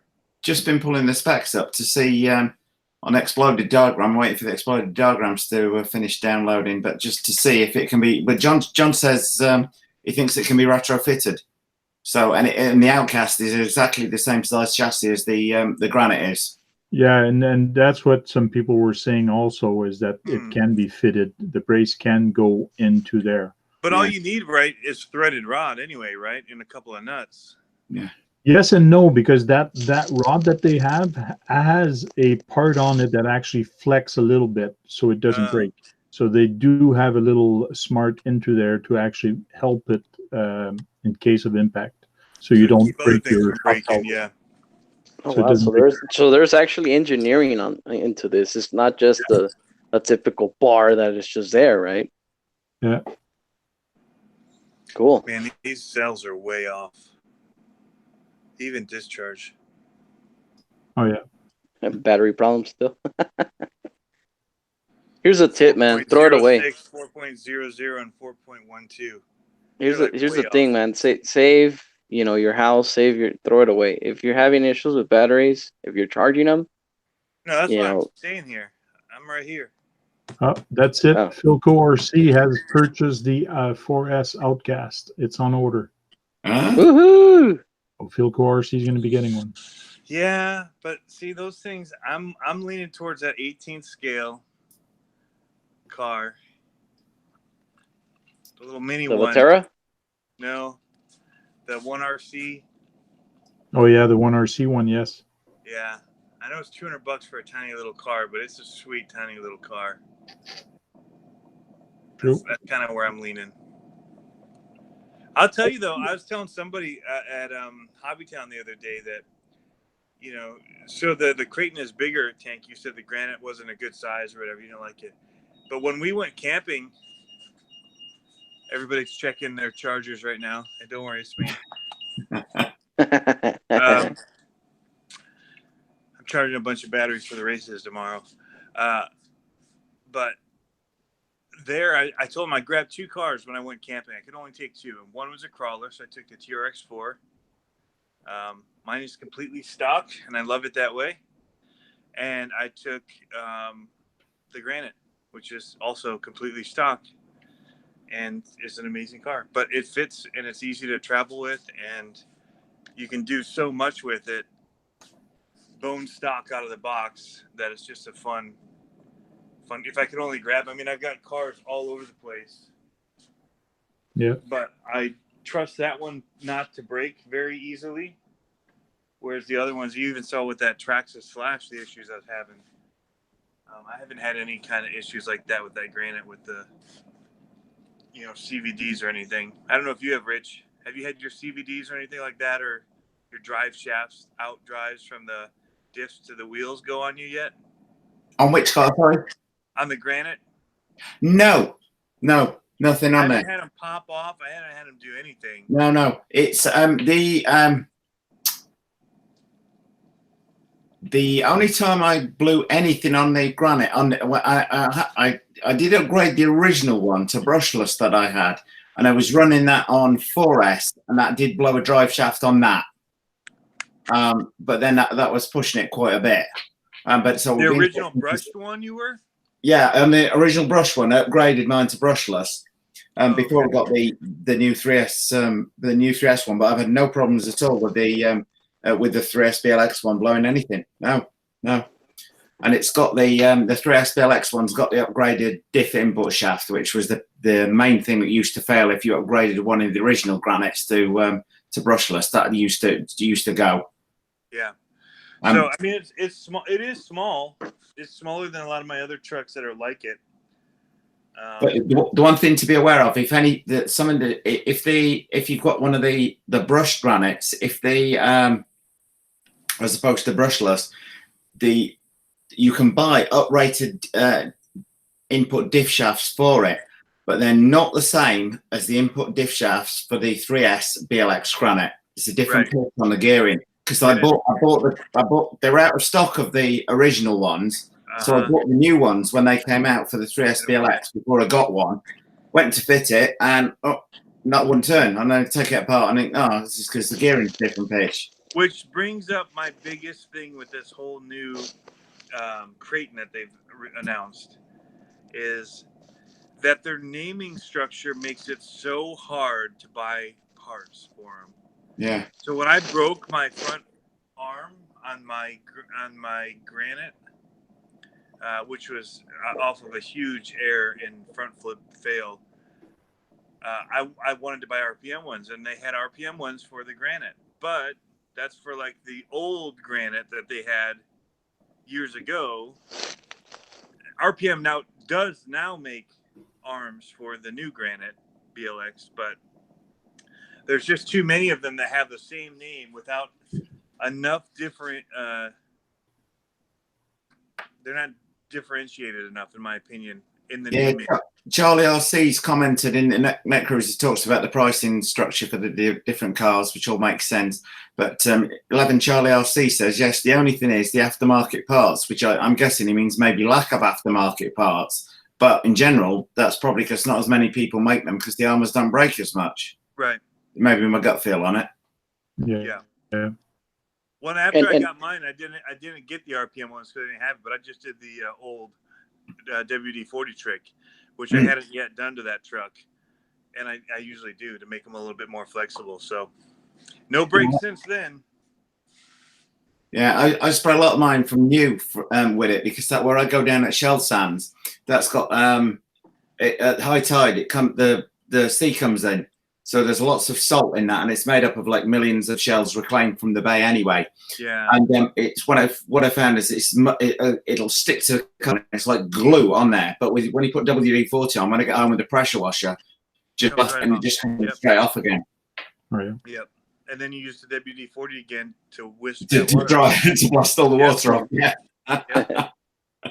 Yeah, and it reseals it, so and it makes it more flexible. So yeah. I'm with you on that one. But I hadn't done it. I'd gotten it. I took it out of the box and just took it right out to bash. And then I regretted it after I took it on the big trails. So, but yeah, I mean, so it's a great portable size. That's all I was saying. So that makes sense to me too with the smaller Kraton. Because I keep looking at it and saying, I want one, but it's like, man, another big car. I've already got too many big cars around the garage and the house. They're just harder to store. I've got the DBXLE, the Low C5, and then the X-Max, and then about 8 to 10 monster trucks. That's crazy. Yeah, the thing that gets me with these 4S ones, somebody will take within a couple of weeks, you're going to see somebody take a 4S Kraton, throw $200 or $300 at it, and make it into like a 70, 75 mile an hour car. Yeah. But then they could go out and buy the 6S Kraton for 550, change the gearing, and still have a 75 mile an hour car. Yeah, but do they want a smaller size one? Less carry, less battery expense. Because if you're doing 6S batteries, you're spending more in battery than you. Yeah, that is true. There is that expense on there. Yeah. You know. So there's different things. Like I haven't done my X-Max up to 8S. I just kept it 6. I haven't found a need for 8S in it. I have enough fun with it on 6S. Although the new orange one just gets my attention just for the color. But yeah, that caught my eye. That does look good. Yeah. That makes me think about wanting an 8S. Yeah. But Because you can buy loads of anodized parts for the X-Max as well. So I'm thinking with that, with everything done in orange, if you've got the metal hardware on, that would look really good. Yeah. Yeah. And so, and look, and here's the thing. Okay, so now that we've been talking about ARRMA and pricing and all that, so bottom line here, I guess ARRMA really wants to compete with Traxxas. Now, Traxxas, okay, so Traxxas came out with the new Rustler, and I did learn that there is a difference between the brushed 4x4 Rustler and the brushless 4x4 Rustler. And mainly is the drivetrain, which I think the brush has even a plastic drive shaft, if I'm not mistaken. Right. And other components different from the brushless. If you buy the brush version of the Traxxas, it's very expensive to take it up to the same quality as the brushless version. Correct. And yeah, and that's what I was getting at. Brushless. If you want to go that way eventually, you're better off just waiting and buying it that way. Brush, correct. Upgrade all the parts, yeah. So now ARRMA, okay, so ARRMA now brings this 4S Outcast, okay, ready to run, the same price, you know, and it's even much better. So now, if you're in the market, you know, for something that you want to bash, and you have a Traxxas and an ARRMA, which one would you pick? I mean, you know what I mean? So, obviously, you would go for the most durable vehicle. The version is what, $330 for the brushed Rustler, something like that? Yeah, something like that. In that case, I would just buy a Granite that's already brushless and 4x4, and it's an ARRMA. True. Yeah, there you go. But if it was between the brushless version and of the Rustler and the brushless version of the Kraton, I'd probably get the Kraton still. So wow. So actually, you know what? And to conclude, ARRMA's kicking ass, man. Yeah, honestly, they're stepping up their game. Like you mentioned, Traxxas has a brushed and a brushless. ARRMA also has the same thing in the Granite. They have a brushed version and a brushless, and the brushless has better gearing into it. So it is better to get the brushless. The drivetrain is a heck of a better in the Granite than the brushed. Well, it's only $70 more. I don't foresee them keeping that brush version out for much longer. I wouldn't if I were them. Yeah. Well, it's a low cost entry, so I don't think it's going to go anywhere. It's a low cost entry for people to get in. That's what I'm saying as well, though, guys. I think the original brushed Granite, and the minute you convert it to brushless, it starts snapping the diff input shafts. And they do uprated ones for that car. As I said, they're specific. That those the uprated you can get. You can't, if you buy the ones for the 3S BLX Granite, they won't fit in the original brushed Granite. Huh. But they do uprated ones for it, so you've got that cost on top straight away. I mean, they're not hugely expensive, but you know. But how much are they? Like $10? I'm thinking they're probably like $12, $15 or something like that, straight off the top. That's eating into your $70 difference. Yeah. Yeah, but a lot of people want to. You could buy a cheap system to put in there that would do all right still too. Yeah. A lot of people, when asked what car should I get first of all, Rich, and I think ARRMA's hitting the nail on the head with that $300 price point, 50 out straight out of the box. You've not got even an optional gearing on. It does 50 miles an hour straight out of the box. Yeah. I would say I mean, I've had both the Rustler 4x4 VXL and that, and I would say my Granite probably feels more punchy through like the mid range out the box than the Rustler did. The minute you start, because the Rustler, when you start fitting the speed pinions on there, the 17 tooth and the 20 tooth, the acceleration just takes an absolute nosedive. Yeah. It really sacrifices a lot to get to that top end, of which it's quite hard to actually achieve. But then now here's the brushed Granite versus the brushed Rustler. Yeah, sorry, the brushless Granite versus the brushless brushless Rustler. Yeah. The brushed Granite versus the brushless.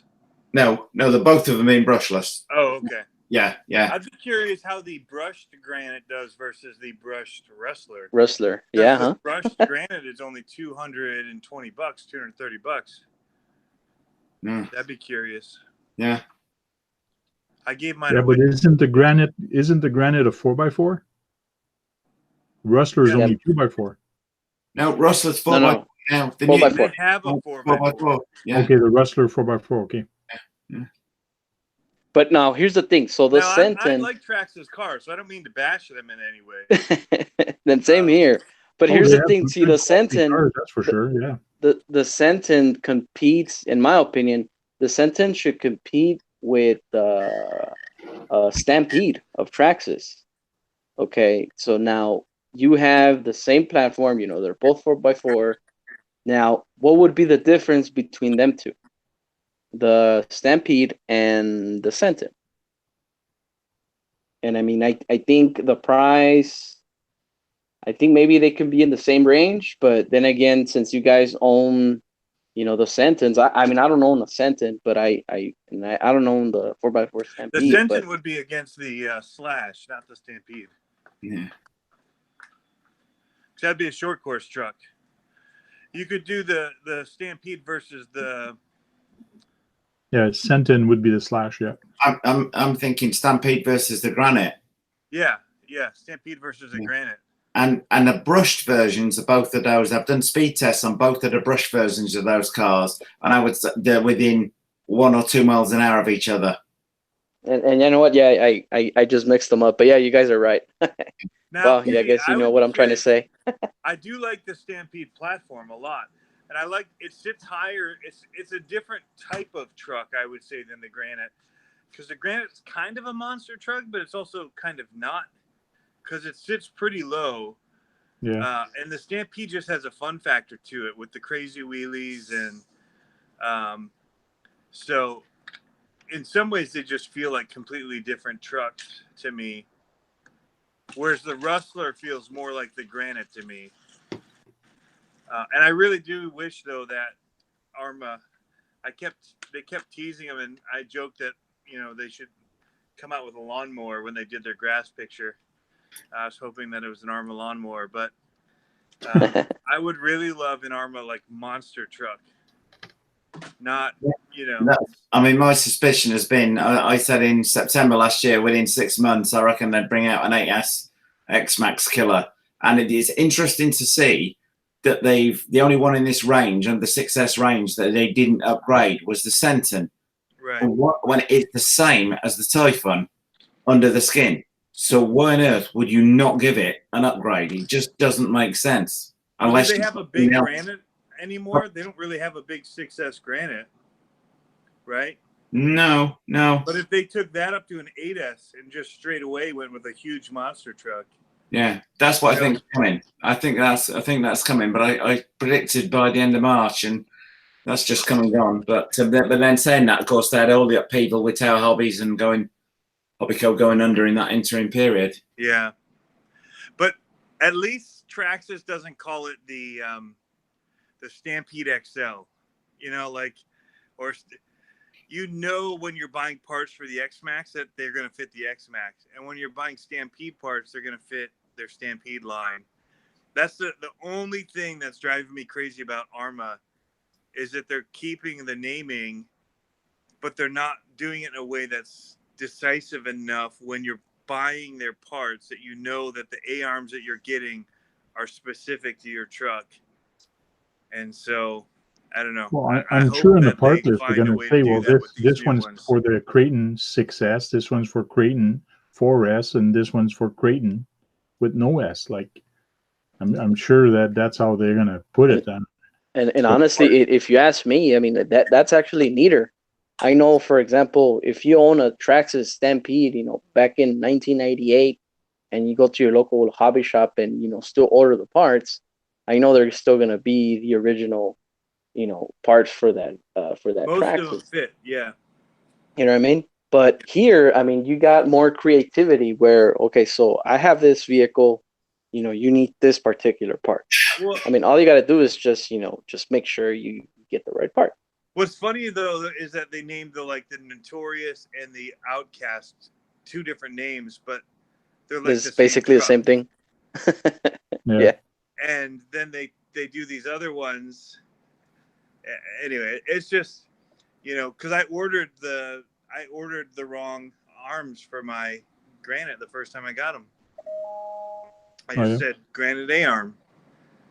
And, you know, the 3S and the brush version would have been the same. I had no idea that they'd had a Granite in the past that is no longer works with the new parts. So that just, you know, threw me for a loop. So I think that's one of the problems Traxxas have got now, that goes for them and it goes against them as well, in that if they come out with like a completely new Stampede, then they've Well, got it must be the same thing for Hey. parts now with Rustler, because you have the Rustler 2-wheel drive, Rustler 4x4. So there that's is true. some The new parts- Wrestler ones, but it's a 2.0. The Or new the is Revo called is the Wrestler same thing. 2.0, Even the right? Revo, So you get you're the right. Wrestler too. But Yeah. they're not doing that with the Granite. They're just saying it's 3S. So they're talking battery power. They're not talking versions. So I still just see it as a Granite, but I guess I have to type in Granite 3S because it takes a certain battery, and so that's what the car is rated by. That's just weird to me. So if I'm doing a Kraton 4S, but if I were to buy a Stampede part, it would have been, the 16th scale Stampede or the 10th scale. It was very much about the sizing of the car, not the Yeah. battery power, because you're talking scale, not. And yeah, and I see Especially what if you're you getting change at. out your electronics and it's no Correct. longer 4S. It's Six, just, like- it's weird to me. Like it should be an 8th scale Kraton, a 10th scale Kraton, and the parts and the stuff should be. Anyway, I don't know. That's the one thing that ARRMA frustrates me with is that the way that they just do keep the their battery. the name. No, just the naming convention of the. Yeah, it'd be keeping them the same. interesting to see how the Outcast, the 4S Outcast handles, because I got the, as I said, the original Granite I've got a converter to brushless with a castle set up, and I kind of went bigger and bigger and bigger on the spec on it. And on 4S, it was just about undrivable. I mean, you'd like hit the throttle and the tires are like, whoa!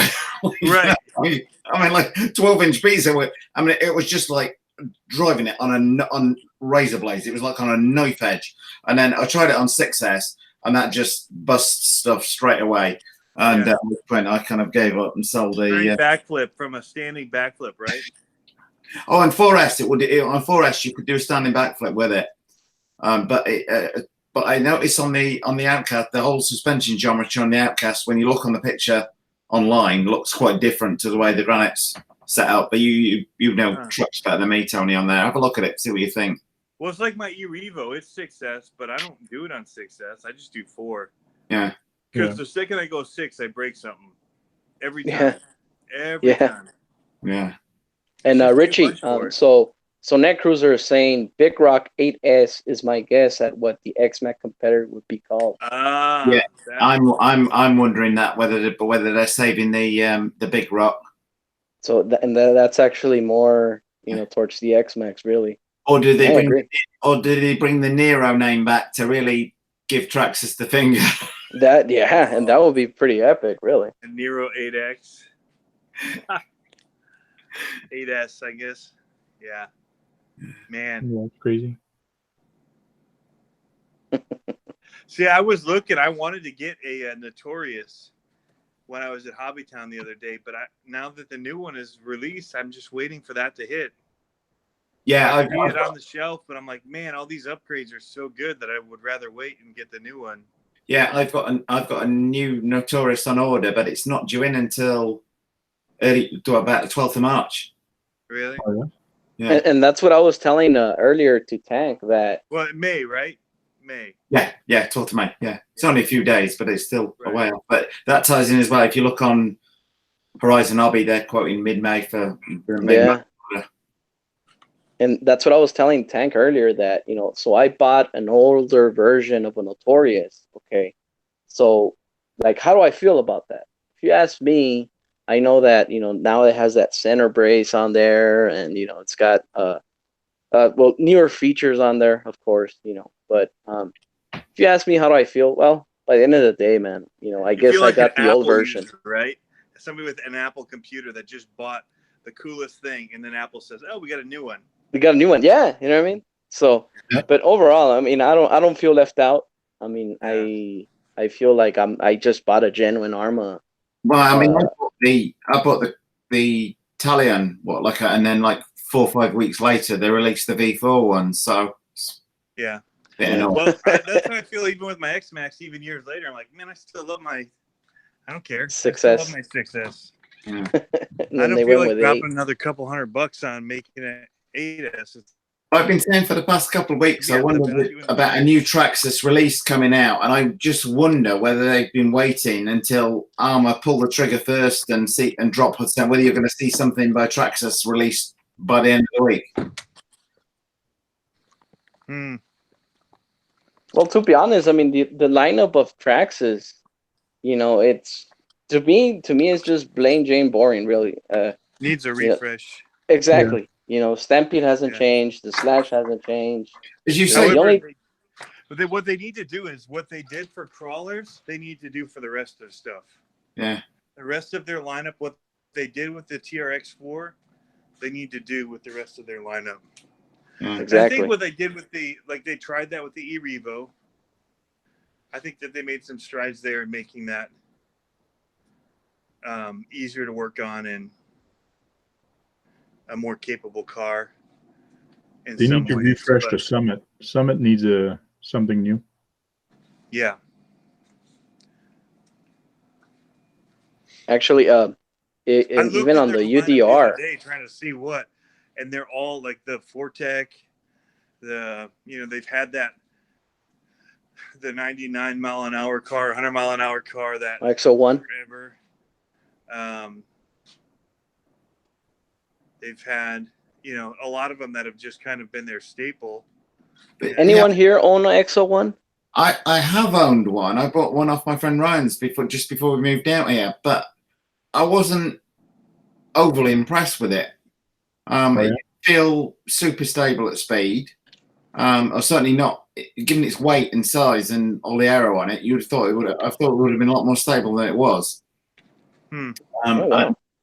Yeah. Their boat, they keep redoing that boat too that they've got. They just keep rewrapping them with new body skins, That's like their upgrade recently with stuff. The Spartan or whatever. Yeah, Spartan. Yeah, the Spartan. Spartan boat. Yep. Which is a great boat, but it doesn't really need an upgrade. You just think that they'd come out with a different style or something. What's that noise? Well, so much you can do with a boat. Not here. I mean, I don't think you could use a boat on sand. I mean, I can try, but it must still be selling. So, well, my brothers use a boat on snow, so it should work on sand. Really? Oh yeah, on snow it's a lot of fun. I bet. Is it a jet propelled one? It wasn't jet. No, it was a. It's a prop. A prop. Oh, Richie left us. It would look kind of cool. Oh, I should have took his video and do a YouTube video to put on it. To put on YouTube. I just got my first 2 Slashes, and I will say, the Slash is a really fun platform, like the short course. Yep. For like a basher short course truck, it's awesome. Is it 4 or 2-wheel drive? I have 4, so it's actually right here. So it has MIPs on it that I'm seeing right now that I might steal for my son of a digger over there, Slash. Hey, Marge, welcome in the chat there.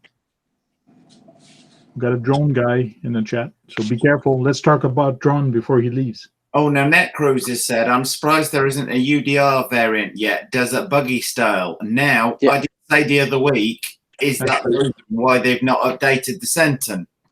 Are we going to see a bigger 8S, something a bit like the Losi 5 looking thing? Because based on that sort of UDR style, you could make the Senton into that. I guess it all comes down to competition, really. Yeah. I mean, because so that's funny because you say competition, and so I just did the oval track, and I called down there to the guy and asked if he had anything that was, the UDR. I'm like, I'm sure that's the popular thing now. You've got a UDR class, and they had no idea. The guys that race the big 5Ts and the oval and all that had no idea. He's like, what's the UDR? What are you talking about? It's not even on their radar, man. Like for the racing there. It's like we run 2 strokes here, sir. Yeah. The thing is, when you look at you mentioned this, Tony, the Notorious and the Outcast being the same under the skin, and they've upgraded both of those to the V4 variant. So the Senton and the Typhon exactly the same under the skin. So why didn't they do the Senton at the same time? There's got to be a reason for that. Yeah, that's a good question. And here's the thing: solid rear axle, and make it a trophy truck. Yeah, that's what I'm wondering, if they're going to upgrade, if you're going to see something 8S, but a bigger Senton, as you say, maybe trail it a solid rear axle. Yeah, like a 1/5. Yeah. Yeah. So who knows, man? ARRMA has something up their sleeve for sure. And the way I see it, I know they're competing with Traxxas really well. They might not do solid rear or they might do a solid. I don't know, because they don't probably want to compete with the Losi, right? Because they're the same company. So we're seeing some of the stuff like from Axial that's competitive with those kind of disappear a little bit. That's competing with the Losi at the same, like the Baja Ray and the Rock Ray, right? So I wonder what that would be. Well, actually, in my opinion, Losi, I don't think Losi has no competitor. And ARRMA and Losi, I mean, I know they can probably share the same characteristics, but I mean, Losi's up there. Losi's like, we don't give an F. On the competition front, interesting to see that Losi are dropping the 3XL, which is probably the closest thing I've driven to the not quite the same size as an 8SX Max, but it has that kind of bashability feel to it. That's about the closest thing I've driven to an 8SX Max. So spin it out there. Interesting to see they're dropping it. Which would be better suited to the ARRMA brand. That's why. Yeah, right? That's what I'm thinking. It's kill one off if you're just about to bring something out on the other one. Well, and so that Losi, those ones did really well, but the latest one that came out, the people that I saw running it weren't that impressed with it. And so you had what's the guy up in New York, Chris, what's his channel name? He does a lot of the 5T stuff. He just did some engine rebuilds and all that.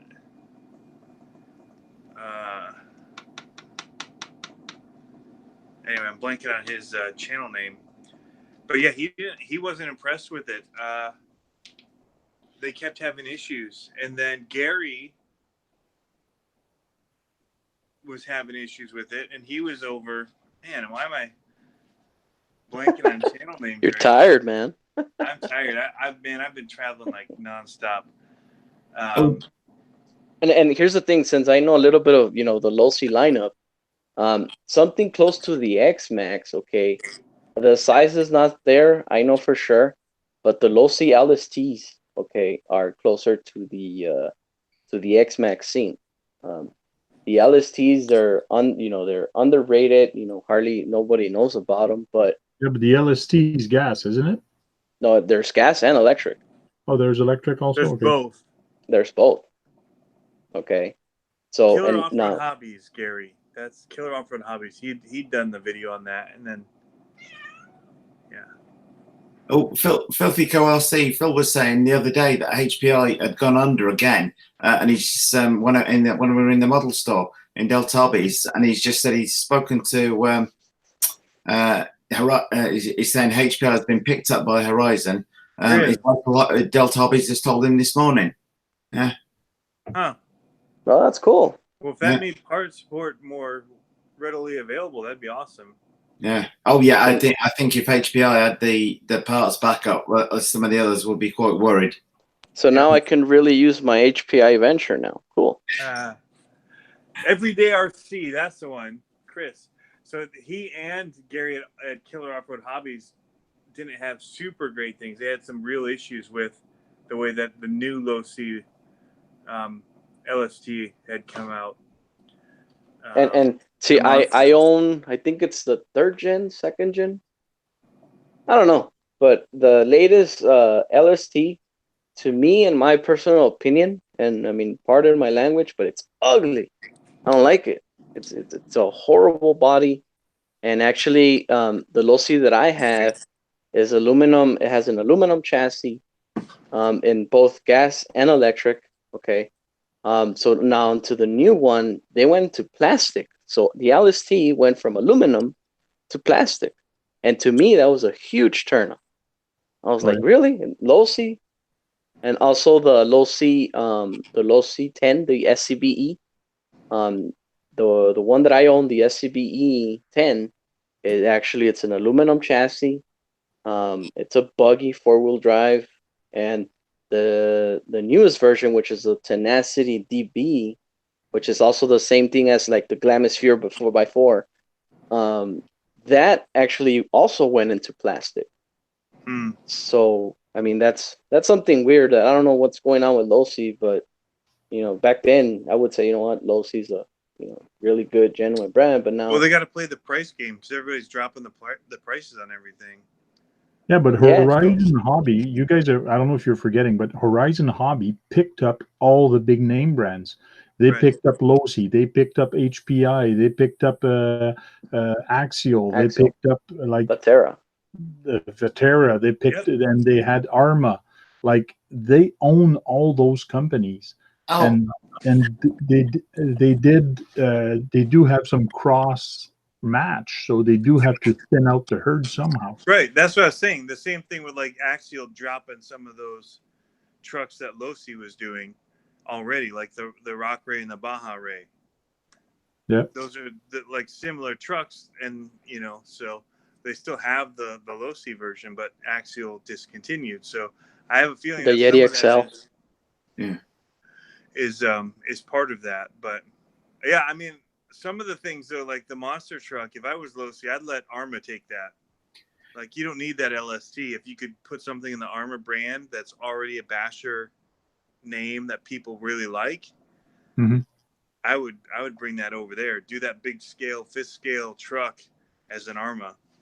It's just like they also bought Spectrum, and they Futaba. bought Spectrum, and they have Futaba. Now they own the 2 biggest radio control. The thing being as well, some people are sort of slagging them off and saying, "Oh, Horizon RB are ruining this. They're ruining these cars. They're ruining the transmitters and things."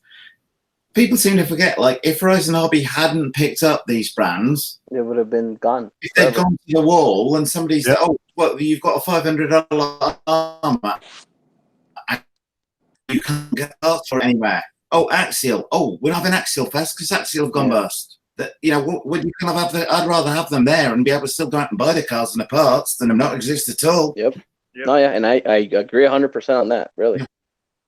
And here's the thing, okay, but like, for example, too, though, it's like people, you think about the car industry, and for a long time, people like might have hated a Chevy, but they were okay with Pontiac, even though they were the same car.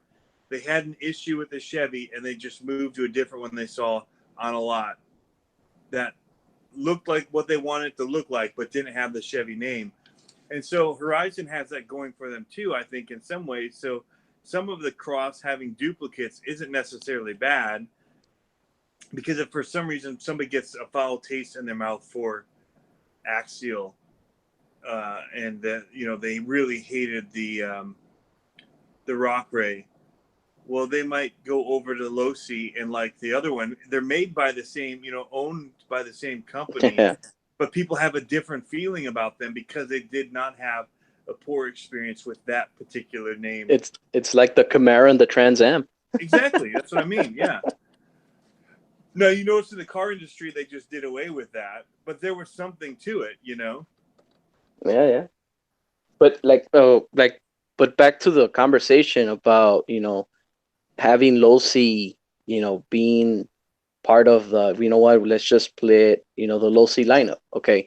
So me, you know, I'm a true Losi fan, and actually, look, there's even a Losi vehicle in my bet. Now, coming from me, okay, let's say that this is a genuine, and I'm going to food now, okay. So this is like the true brand of Doritos, okay. So if you're gonna say that Great Value is gonna step in and do a similar, you know, platform, and it's like great value, and you actually see that it's cheaper, okay, that actually, you know, hurts my heart, man. It's like, you know what, I do enjoy the brand, you know, it's you know, I really enjoy it, and now they're going cheaper. I don't know. Yeah, but It just breaks my heart. Cadillac, right?